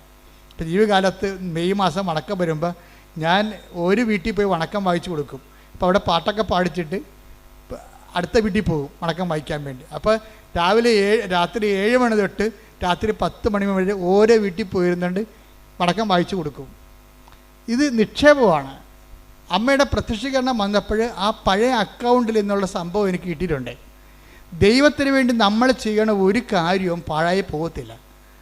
നീ ദൈവത്തിന് വേണ്ടി എന്ത് ചെയ്തിട്ടുണ്ടോ അതെല്ലാം നിക്ഷേപമാണ്. ഒരു ടൈം ആകുമ്പോൾ ആ സാധനം എല്ലാം എടുക്കും ദൈവം. യോഹന്നാനും പത്രോസിനും നല്ല നിക്ഷേപമുള്ള ആൾക്കാരാണ്. പക്ഷെ പത്രോസിന് ഇമ്മിണി കൂടുതലാണ്. പക്ഷെ അതുപോലെ പത്രോസിനോട് തന്നെ ചോദിക്കും, നീ ഇവരെക്കാളൊക്കെ അധികമായി എന്നെ സ്നേഹിക്കുന്നുവോ? അതാണ് സംഭവം. ഇവരെക്കാളെല്ലാം അധികമായി എന്നെ സ്നേഹിക്കുന്നുണ്ടെന്നറിയാം. പക്ഷെ പത്രോസിന് ആടുകളെ മേയ്ക്കാൻ അധികാരം കൊടുക്കുന്നത് സ്നേഹത്തിൻ്റെ അധികാരത്തിലാണെന്നുള്ള യോഹന്നാൻ കേൾക്കണം. യോഹന്നാന് കൊടുത്ത പാരപ്പണിയാണത്. യോഹന്നാൻ അവിടെ തന്നെ ഇരുന്നില്ലേ? കാര്യങ്ങളൊക്കെ അറിയാം. കാര്യങ്ങളൊക്കെ അറിഞ്ഞിട്ട് കാര്യമില്ല, എടുത്തു ചേടാൻ പഠിക്കണം. അതാണ് താത്വിക പ്രബോധകരും താത്വിക അറിവുള്ളവരും സാധാരണ മനുഷ്യരും തമ്മിലുള്ള വ്യത്യാസം ഇതാണ്. താത്വിക പ്രബോധകർക്കും പ്രൗഢോജ്വലമായ പ്രൊഫസർമാർക്കൊക്കെ കാര്യങ്ങളൊക്കെ അറിയാം. പക്ഷെ ഒരു വള്ളത്തെ തന്നെ ഇരിക്കത്തുള്ളൂ, ഇറങ്ങത്തില്ല. പാവപ്പെട്ടവൻ എന്ത് ചെയ്യും? കർത്താവത് കേൾക്കുമ്പോൾ തന്നെ ചാടി ഇറങ്ങും. അവൻ താക്കോലും കൊണ്ട് പോകും. ഇത് ബൈബിളിലെ ഒരു ഇക്വേഷനാണ് ശരിക്കും പറഞ്ഞാൽ. അപ്പം ചാടി കർത്താവാണെന്ന് കേട്ടാൽ ചാടാൻ കഴിയണം. അതാണ് ഉടമ്പടിയുടെ ഒരു പവർ. എന്നിട്ട് ചാടിക്കഴിയുമ്പോൾ കർത്താവ് പറയും, യോഹന്നാനോട് പറയും, യോഹന്നാന് കിട്ടേണ്ട സംഭവമാണ് ഇതെല്ലാം. ആടുകളെ മേയ്ക്കണ കാര്യമൊക്കെ യോഹന്നാന് കിട്ടേണ്ടതാണ്. കിട്ടത്തില്ല. കാര്യം വെച്ച് കഴിഞ്ഞാൽ ഒരു കാര്യം യോഹന്നാനാണ് കുരിശിൻ്റെ ചുവടെ നിന്നതേ. കുരിശിൻ്റെ ചുവടെ നിന്നത് യോഹന്നാനാണ്. അപ്പോൾ നല്ല മാർക്ക് സ്കോർ ചെയ്ത ആളാണ്. പക്ഷേ അവസാനത്തെ സ്കോറിന് 50 മാർക്കുണ്ടായിരുന്നു. അത് യോഹന്നാൻ അറിയാൻ പാടില്ലായിരുന്നു. യോഹന്നാൻ ആ അവസാനത്തെ ചോദ്യത്തിന്, അവസാനത്തെ ക്വസ്റ്റ്യന് ട്രയലിന് 50 മാർക്കാണ്. ആ സാധനം പത്രോസിന് കിട്ടിയപ്പോൾ 10 മാർക്ക് യോഹന്നാനൊക്കെ കൂടുതലായി പോയി പത്രോസിന്. എന്തുകൊണ്ടാണ് പത്രോസിന് അധികാരം കൊടുത്തതെന്ന് യോഹന്നാനോട് പറയാതെ പറയണതാണ്, നീ ഇവരെക്കാളെല്ലാം അധികമായി എന്നെ സ്നേഹിക്കുന്നുണ്ടോ. അതാണ് ഉടമ്പടിയുടെ സ്നേഹക്കാലം എന്ന് പറയുന്നത്. പിടിയിടിയാ, ഉടമ്പടിയിൽ ഒരു അനക്കം ഉണ്ടാകത്തില്ല. നമ്മൾ വേലയെടുത്താൽ നമ്മൾക്ക് ജീവിക്കാൻ പറഞ്ഞ രീതിയിൽ ആ ശിഷ്യന്മാർ ആയിപ്പോകും. അപ്പോൾ നമ്മൾ ഉടമ്പടി ചില ആൾക്കാർ മറന്നു പോകും. പക്ഷേ ആരെങ്കിലും നമ്മളെ ഉടമ്പടി ഓർപ്പിച്ചാൽ, അപ്പം പഴയ വർദ്ധിച്ച വീര്യത്തോട് നമ്മളെ വീണ്ടും ചാടിക്കഴിഞ്ഞാൽ അത് സ്നേഹത്തിൻ്റെ കാലമാണ്. എല്ലാവരെക്കാൾ ഉപരിയായി ദൈവത്തെ സ്നേഹിക്കുന്ന കാലം. അപ്പോൾ എല്ലാവരെക്കാൾ ഉപരിയായി ദൈവത്തെ സ്നേഹിക്കുക എന്നുള്ള ഒരു ഉടമ്പടിയുടെ ഒരു നിബന്ധന ബൈബിൾ മുഴുവൻ നിറഞ്ഞു നിൽക്കുന്ന ഒരു ക്യാപിറ്റൽ വെളിപാടാണ്. നിൻ്റെ കർത്താവായ ദൈവം ഞാനാകുന്നു, ഞാനല്ലാതെ മറ്റൊരു ദൈവം നിനക്ക് ഉണ്ടാവരുത്. അത് ആ ദൈവം തന്നെയാണ് പിന്നീട് വചനം മാസമായി കഴിയുമ്പോഴും ആ നിബന്ധനകൾക്ക് മാറ്റമില്ല. എന്താണ്? നിത്യജീവൻ പ്രാപിക്കാൻ ഞാൻ എന്ത് ചെയ്യണമെന്ന് ചോദിക്കുമ്പോൾ പറയും, എല്ലാത്തിനേക്കാൾ ഉപരി ആ ദൈവത്തെ സ്നേഹിക്കുക, നിന്നെപ്പോലെ തന്നെ നിൻ്റെ അയൽക്കാരനെ സ്നേഹിക്കുക. ആ നിബന്ധനകൾക്ക് പിന്നെ മാറ്റമില്ല. പത്രോസിലേക്ക് വരുമ്പോൾ പറയും, നീ ഇവരെക്കാൾ അധികമായി എന്നെ സ്നേഹിക്കുന്നുണ്ടോ. അപ്പോൾ പത്രോസ് പറയും, യു നോ ഇറ്റ് എന്ന് പറയും. എന്താണ്?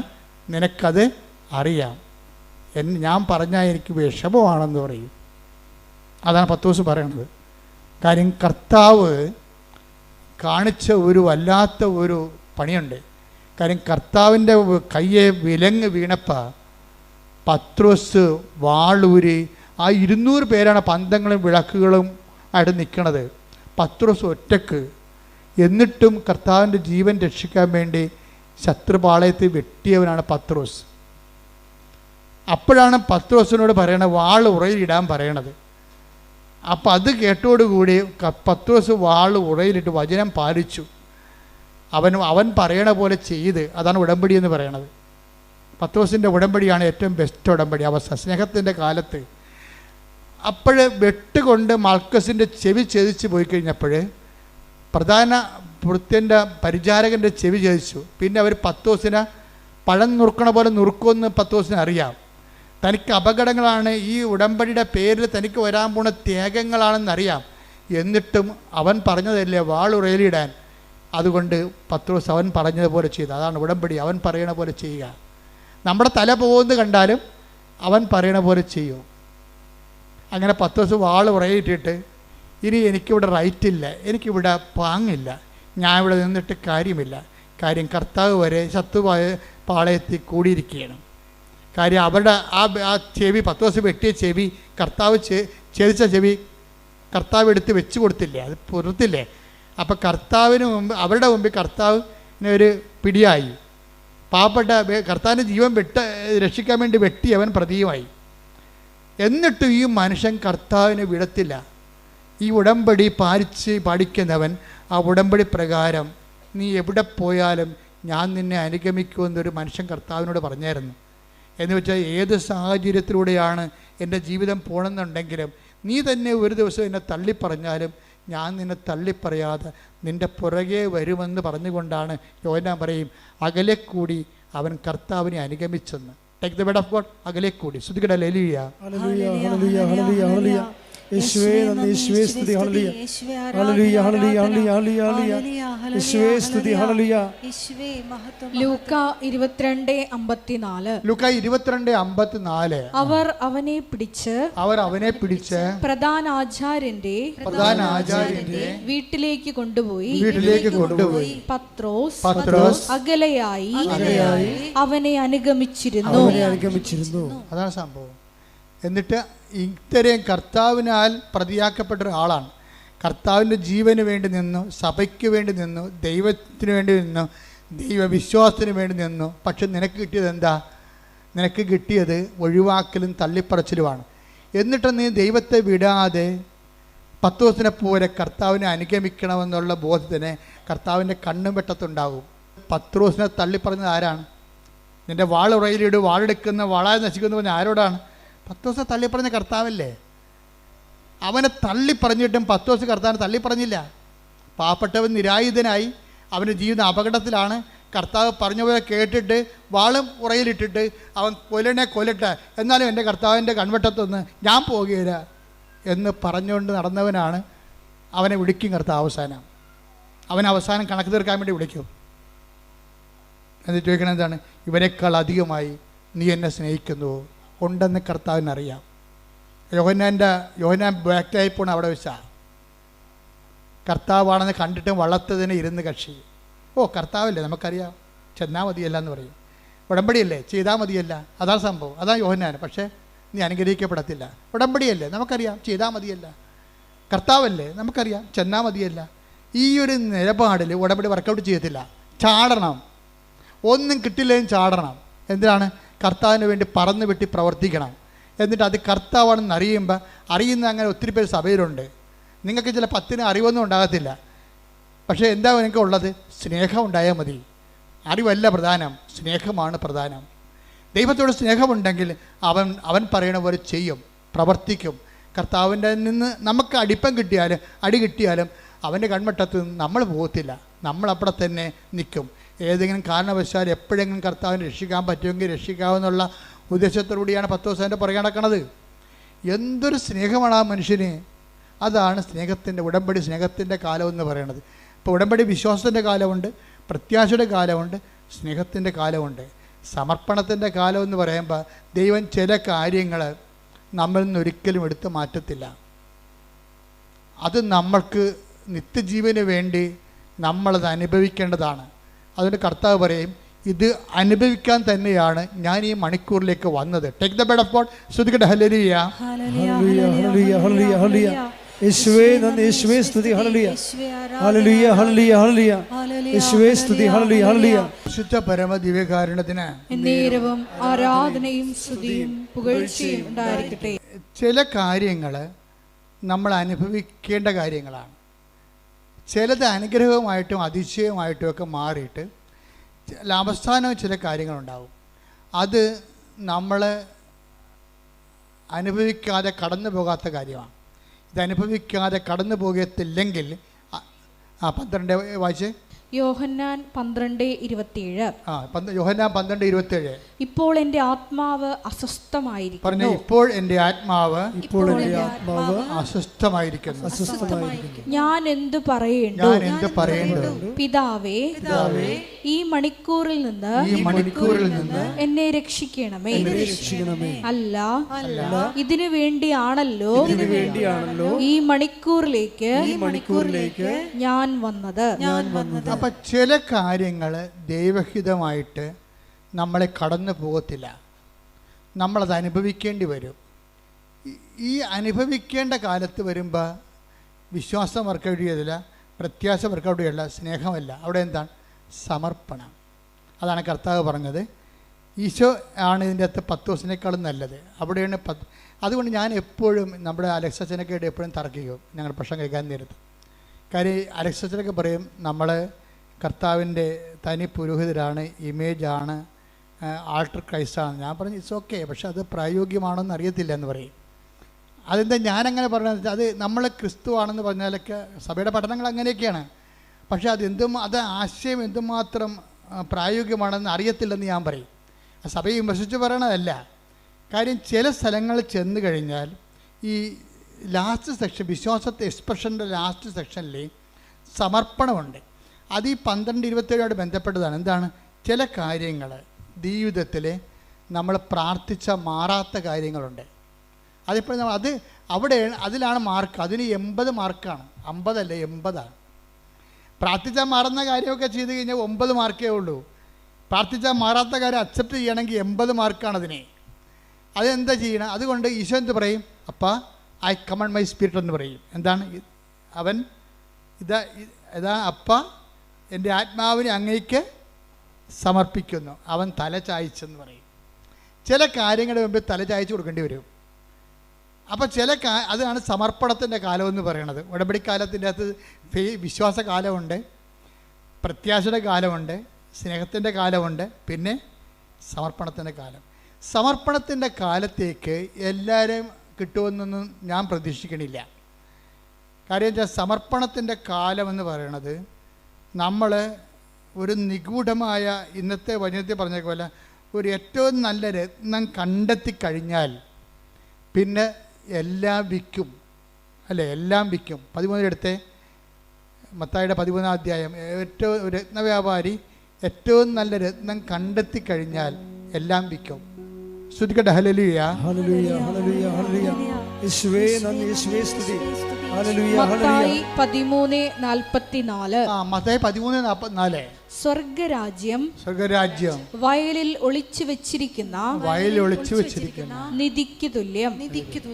അത് കണ്ടെത്തുന്നവൻ അത് മറച്ചു വെക്കുകയും സന്തോഷത്തോടെ പോയി തനിക്കുള്ളതെല്ലാം വിറ്റ് ആ വയൽ വാങ്ങുകയും ചെയ്യുന്നു. അതെന്താ പ്രശ്നം വെച്ച് കഴിഞ്ഞാൽ ഒരു നിധി നമ്മൾ കുറച്ച് കഴിയുമ്പോൾ ദൈവരാജ്യത്തിലേക്ക് വരും. ഈ മനുഷ്യരാജ്യത്തിൽ നിന്നൊക്കെ നമ്മൾ മാറിയിട്ട് അവസാനം ദൈവരാജ്യത്തിൽ ക്രിസ്തു വസിക്കുന്ന ദൈവരാജ്യത്തേക്ക് എത്തുമ്പോൾ ക്രിസ്തുവാണ് ഏറ്റവും വലിയ നിധിയെന്ന് നമ്മൾ മനസ്സിലാകും. അപ്പോൾ ക്രിസ്തുവിനെ നേടാൻ വേണ്ടി പിന്നെ എന്ത് ചെയ്യും? എല്ലാം വിൽക്കും, ആശകൾ വിൽക്കും.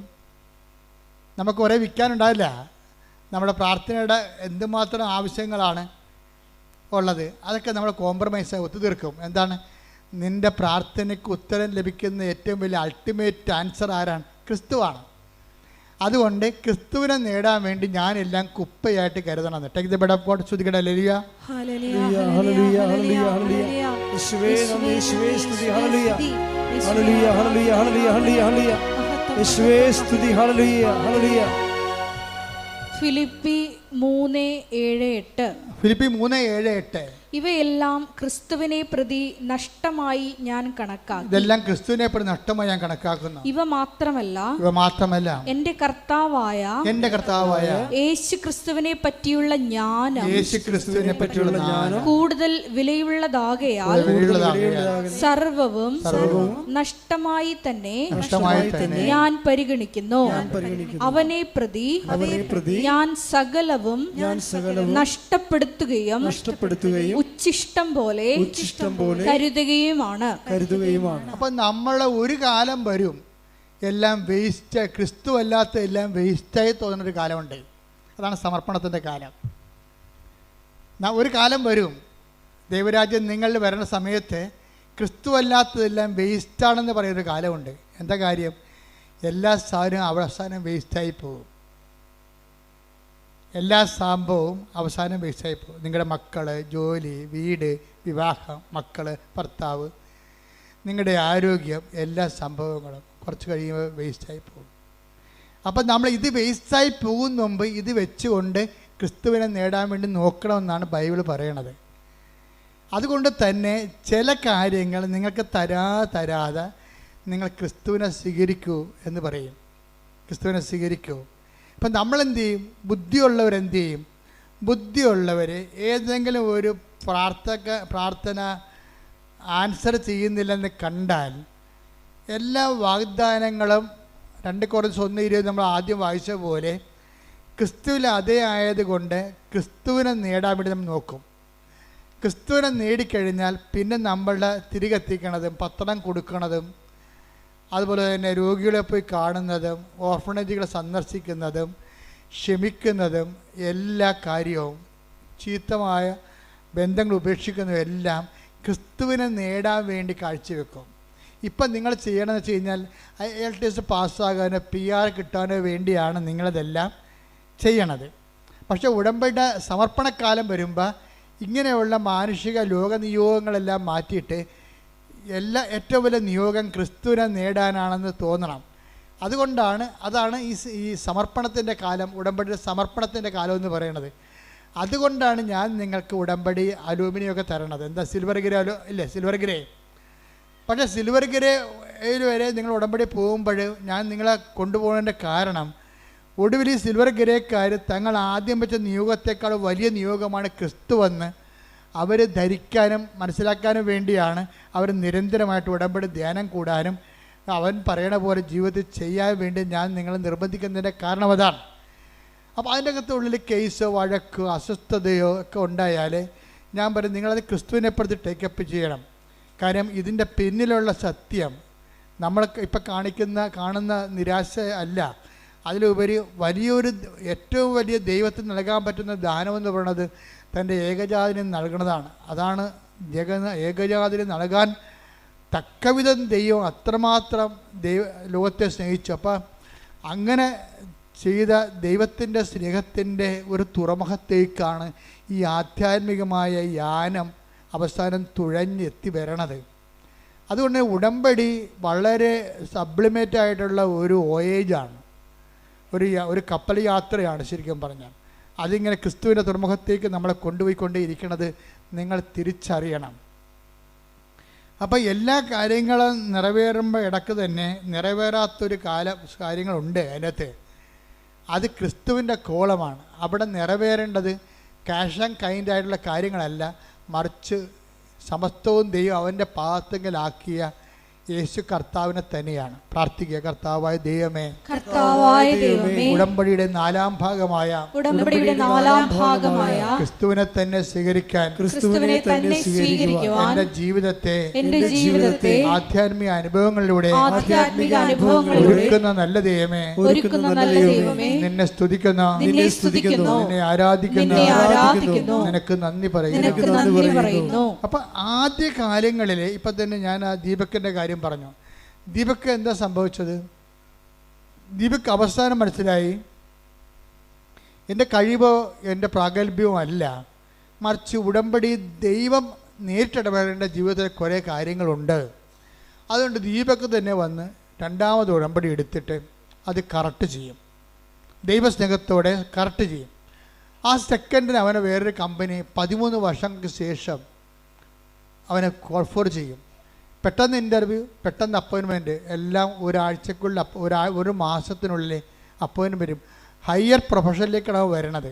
പക്ഷെ അതിനുള്ളിൽ എന്ത് പറ്റും? ദൈവത്തെ അവൻ കണ്ടെത്തിയിരിക്കും. അതാണ് അപ്പോൾ അവിടെ ദൈവം ഉദ്ദേശിക്കുന്നത് എന്താണ്? ദീപക്കിന് ആദ്യത്തെ പരീക്ഷണങ്ങളിലേക്ക് അവൻ പരാജയപ്പെട്ടതിൻ്റെ കാരണം ദൈവം ഉദ്ദേശിച്ചത് ഏറ്റവും വലിയ നിയോഗമായ ദൈവത്തെ കണ്ടെത്താൻ വേണ്ടി ഈ മകനെ പര്യാപ്തമാക്കുകയാണ്. ഇപ്പം ദീപക്ക് എന്താ പറയണത്? ഞാൻ ഇടയ്ക്കിടയ്ക്ക് ഞാൻ പ്രാർത്ഥിക്കണ മാതാവിൻ്റെ പ്രത്യക്ഷീണ പ്രാർത്ഥന ചൊല്ലിക്കൊണ്ട് നടക്കും. ആ ഹയർ ഓഫീസറാണ്. പക്ഷേ ഇപ്പം ചെല്ലണ എന്താണ്? മാതാവ് ആരാണെന്നും എങ്ങനെയാണ് അനുഗ്രഹം വരണമെന്നും എങ്ങനെയാണ് നമ്മുടെ കഴിവുകൾ വർക്കൗട്ട് ചെയ്യാത്തതെന്നും അവിടെ ദൈവം എങ്ങനെ നമ്മളെ വർക്കൗട്ട് ചെയ്യണമെന്നും അനുഭവം കൊണ്ട് മനസ്സിലാക്കാൻ വേണ്ടിയാണ് ചില സമയത്ത് നമുക്കൊരു ഈടറിവ് ഉണ്ടാകണത്. ആ ഈടറിവ് കാലഘട്ടങ്ങളിൽ നിങ്ങൾ സമർപ്പണത്തിൻ്റെ മേഖലയിലേക്ക് പ്രവേശിച്ചിട്ട് ക്രിസ്തുവിനെ നേടാൻ വേണ്ടി ബാക്കിയെല്ലാം വേസ്റ്റായിട്ട് കരുതിക്കൊണ്ട് ഒരു കൃപയുടെ ഒരു വലിയ യാത്ര നിങ്ങൾ ഉടമ്പടിയിലൂടെ ദൈവം നിങ്ങളെ നിർവഹിച്ച് തീർക്കുകയാണ്. അപ്പോൾ ആവശ്യമില്ലാത്ത ഒരു നിരാശയോ ഭാരമോ ഒന്നും വേണ്ട. ഇതൊക്കെ നിങ്ങൾക്ക് ആവശ്യമാണ്. നിൻ്റെ സ്വർഗസ്ഥനായ പിതാവ്, നിങ്ങളുടെ വീട്, നിങ്ങളുടെ ജോലി, നിങ്ങളുടെ വിവാഹം, ഇതൊക്കെ നിങ്ങൾക്ക് ആവശ്യമാണെന്ന് എൻ്റെ സ്വർഗസ്ഥനായ പിതാവ് അറിയാം. ആദ്യം നിങ്ങൾ ദൈവരാജ്യത്തെയും അതിൻ്റെ നീതിയെയും കുറിച്ച് അന്വേഷിക്കാൻ പറയും. അപ്പോൾ കർത്താവിൻ്റെ വചനങ്ങളെല്ലാം കറക്റ്റായിട്ടാണ് കിടക്കണത്. കറക്റ്റായിട്ട് തന്നെയാണ് നമ്മുടെ ജീവിതത്തിൽ ചെയ്യണത്. നമ്മൾക്ക് ഇതിൻ്റെ ഒരു ആക്ടിവേഷൻ പ്രിൻസിപ്പിൾ അറിയത്തില്ല, പിന്നെ അതെങ്ങനെ ആക്ടിവേറ്റ് ചെയ്യേണ്ടതെന്ന് അറിയത്തില്ല. ഉടമ്പടി മാത്രമാണ് ഈ വിഷയമൊക്കെ എല്ലാം കൃത്യമായി പഠിപ്പിക്കണത്. ആധ്യാത്മിക പരിചരണമെന്ന് പറയും. ഒരു കവനൻ്റെ ഒരു ട്രീറ്റ്മെൻറ്റാണ് ശരിക്കും, ഒരു ഹോളിസ്റ്റിക് ട്രീറ്റ്മെൻറ്റാണ്. കാര്യം അതിൻ്റെ അകത്ത് എല്ലാ ഘടകങ്ങൾ.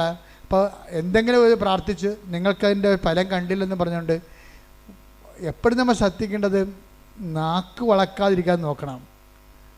ഞാൻ ഉടമ്പടി എടുത്താണ്, ഒക്കെ എല്ലാം ചെയ്താണ് എന്ന് പറഞ്ഞുകൊണ്ട് നിങ്ങൾ നാക്ക് വളക്കരുത്. അങ്ങനെ നാക്ക് വളച്ച് കഴിഞ്ഞാൽ ഉള്ള പ്രശ്നം എന്ന് വെച്ച് കഴിഞ്ഞാൽ നിങ്ങളിത് ആരോടാണ് ഇത് പറയണത്? ആരാണിത് കേൾക്കണത്? ദൈവമല്ല ഇത് കേൾക്കണത്. അതുകൊണ്ട് തന്നെ നിങ്ങൾ ഉടമ്പടി ദൈവത്തോടെ കൂടെ നിന്ന ഉടമ്പടിയാണ് നിങ്ങൾ ആ സമയത്ത് നിങ്ങൾ നാക്ക് വളച്ച് അതിനെ അണ്ടർ എസ്റ്റിമേറ്റ് ചെയ്യണത്. ദാറ്റ് മീൻസ് ദൈവത്തോട് നിങ്ങൾ ചെയ്ത ഉടമ്പടിയെ നിങ്ങൾ തന്നെ ഇടിച്ചു കാണിച്ചാൽ സ്വാഭാവികമായിട്ട് അതിൽ നിന്നുണ്ടാകുന്ന വാഗ്ദാനം നിങ്ങൾ പ്രാപിക്കത്തില്ല. അപ്പോൾ അതുകൊണ്ടാണ് ഞങ്ങൾ 2 ആഴ്ച കുടുംബ കുമ്പസാരിക്കണമെന്നൊക്കെ പറയുന്നതിൻ്റെ കാര്യവും അക്രൈസ്തരായിട്ടുള്ള കാര്യങ്ങൾ ആൾക്കാർ ഉടമ്പടിക്ക് വിരുദ്ധമായ അവിശുദ്ധമായ ചിന്തകൾ സൂക്ഷിച്ചിട്ടുണ്ടെങ്കിൽ അത് റെക്ടിഫൈ ചെയ്തിട്ട് ദൈവത്തോട് മാപ്പാക്കിയിട്ട് നിങ്ങൾ കർത്താവിന് വേണ്ടി നോക്കി പാർത്തിരിക്കണം. എപ്പോഴായാലും ഈ വിഷയം വർക്കൗട്ട് ചെയ്യും. ഈ ഇൻ കേസ് 1-2 വർക്കൗട്ട് ചെയ്തില്ലെങ്കിൽ അതിന് 80 മാർക്ക് കിട്ടുന്ന നിത്യജീവൻ്റെ ദൈവം തന്നെയായിരിക്കും ആ മേഖലയിലുള്ള നിങ്ങളുടെ ദാനം. അല്ലാതെ ഒരു ഭൗതിക ദാനം എന്നേക്കാൾ കർത്താവ് തന്നെയായിരിക്കും നിങ്ങളുടെ ദാനമെന്ന് പറയണത്. അപ്പം ഇത് ശരിക്കും ഒരു വലിയ ദൈവാനുഗ്രഹത്തിൻ്റെ ഒരു യാത്രയാണ്. അപ്പം അതിൽ നിങ്ങൾ ഒത്തിരി പേര് വിജയിച്ച് കാണുന്നതിൽ എനിക്ക് സന്തോഷമുണ്ട്. ഈ ധ്യാനം നിങ്ങൾ പാസ് ചെയ്യണം. ഇപ്പം നമുക്ക് എല്ലാ ദിവസവും നിങ്ങൾക്ക് ഞാൻ 10 മിനിറ്റ് ഇപ്പോൾ പ്രാർത്ഥനയും ആശീർവാദവും സമർപ്പണ പ്രാർത്ഥനയും തരുന്നുണ്ട്. അത് നിങ്ങൾ 5:30 പ്രാർത്ഥന കൂടുന്നവർ അച്ഛൻ്റെ കൂടെ പ്രാർത്ഥിക്കുന്ന കൈപൊക്കിക്ക്. Thank you. എല്ലാവരും എഴുന്നേൽക്കുക.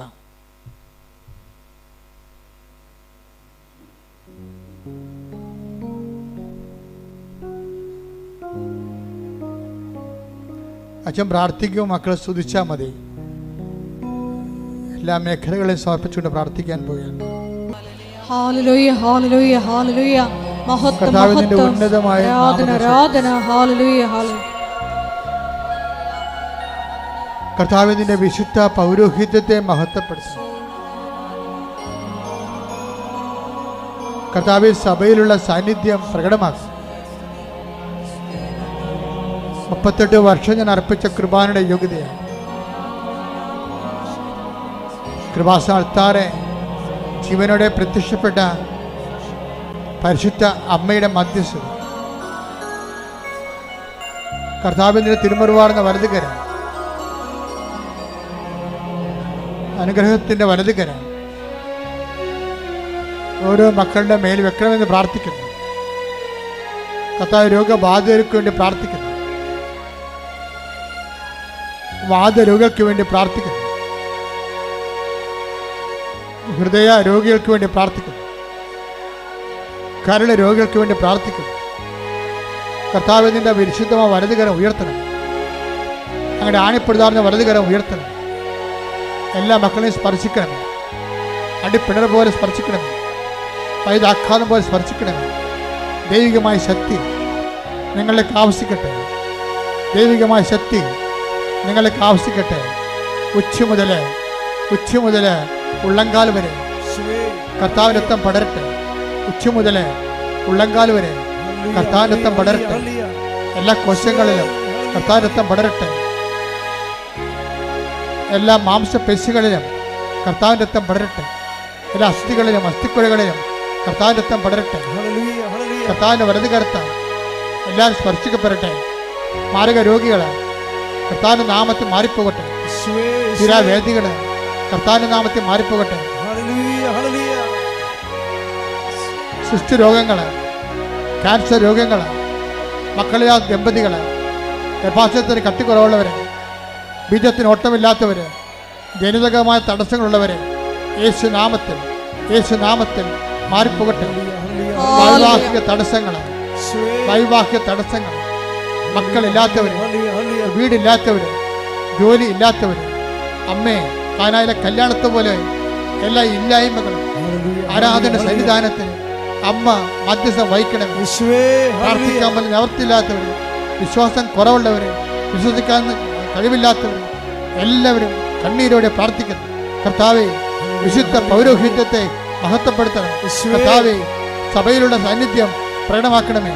കർത്താവേ, നിന്റെ ഉന്നതമായ നാമത്തിന് സ്വത്വം ചെയ്യുന്നു. കർത്താവേ, നിന്റെ വിശുദ്ധ പൗരോഹിത്യത്തെ മഹത്വപ്പെടുത്തണമേ. കർത്താവേ, കൃപാസന അൾത്താറ് 2004 ഡിസംബർ 7-ാം തീയതി പ്രത്യക്ഷപ്പെട്ട് ദുരന്തം ഉണ്ടാകാൻ പോണ് പ്രാർത്ഥിക്കണമെന്ന് പറഞ്ഞ അമ്മയുടെ പ്രാർത്ഥന ഈ സമയത്ത് മധ്യസ്ഥ പ്രാർത്ഥനയായി ഞങ്ങൾക്ക് നൽകണമേ.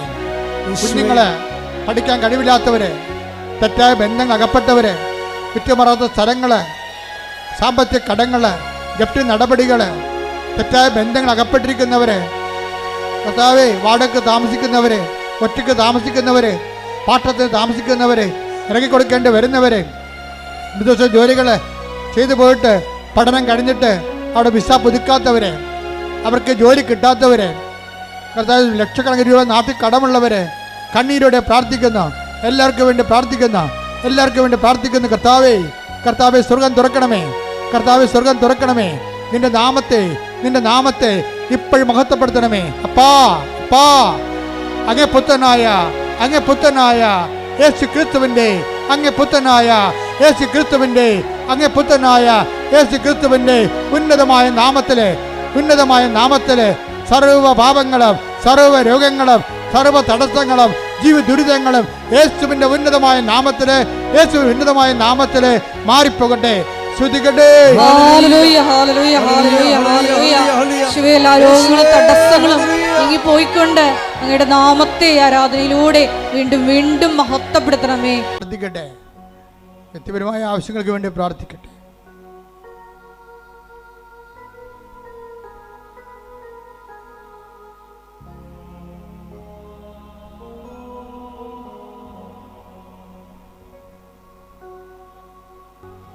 ഒരിക്കൽ കൂടി മരിയൻ ഉടമ്പലിൽ സമർപ്പിച്ചിരിക്കുന്ന എല്ലാ വിഷയങ്ങളും ദേവമാതാവിൻ്റെ മധ്യസ്ഥയിൽ ദിവ്യകാരുണ്യ സന്നിധിയിൽ സമർപ്പിച്ച് നമുക്ക് മൗനമായിട്ട് പ്രാർത്ഥിക്കാം. വിശ്വാസത്തിൻ്റെയും പ്രത്യാശയുടെയും ദൈവസ്നേഹത്തിൻ്റെയും എല്ലാം ഘട്ടങ്ങൾ പിന്നിട്ടുകൊണ്ട് ഈശോയെ സമർപ്പണമെന്ന പുണ്യത്തിലേക്ക് ഈ ആരാധനയിലൂടെ ഞങ്ങളെ ഉയർത്തണമേ എന്ന് പ്രാർത്ഥിക്കുന്നു. ഈശോയെ, എപ്പോഴും നിനക്ക് സാക്ഷ്യം വഹിച്ചുകൊണ്ട് സാഹചര്യങ്ങൾ അനുകൂലമായാലും പ്രതികൂലമായാലും തിടുക്കത്തിൽ ഉടമ്പടി നിബന്ധനകൾ പാലിക്കുവാനുള്ള തീക്ഷ്ണത ഞങ്ങൾക്ക് നൽകണമേ എന്ന് പ്രാർത്ഥിക്കുന്നു. അത് കർത്താവാണ് എന്ന് കേട്ട മാത്രയിൽ എടുത്തു ചാടിയ പത്രോസിനെ പോലെ, അധികാരം സ്വന്തമാക്കിയ പത്രോസിനെ പോലെ ഞങ്ങളുടെ ജീവിതത്തിലും തിടുക്കത്തിലുള്ള സുവിശേഷ കൈമാറ്റ പ്രവർത്തനങ്ങളിലൂടെയും കാരുണ്യ പ്രവർത്തനങ്ങളിലൂടെയും എല്ലാം ഈശോയെ നിന്നെ സ്വന്തമാക്കുവാൻ അവശേഷിക്കുന്ന ഭാഗത്തിനായി ഒരുക്കി വച്ചിരിക്കുന്ന വാഗ്ദാനങ്ങൾ സക്കറിയ പ്രവാചകന്റെ പുസ്തകത്തിൽ നിന്ന് വെളിപ്പെട്ടതുപോലെ ഞങ്ങളും അവകാശമാക്കുവാൻ കരുണയാകണമേ എന്ന് പ്രാർത്ഥിച്ചുകൊണ്ട് ശിരസ് നമിച്ച് നമുക്ക് ദിവ്യകാരുണ്യനാഥന്റെ ആശീർവാദം സ്വീകരിക്കാം. പരിശുദ്ധ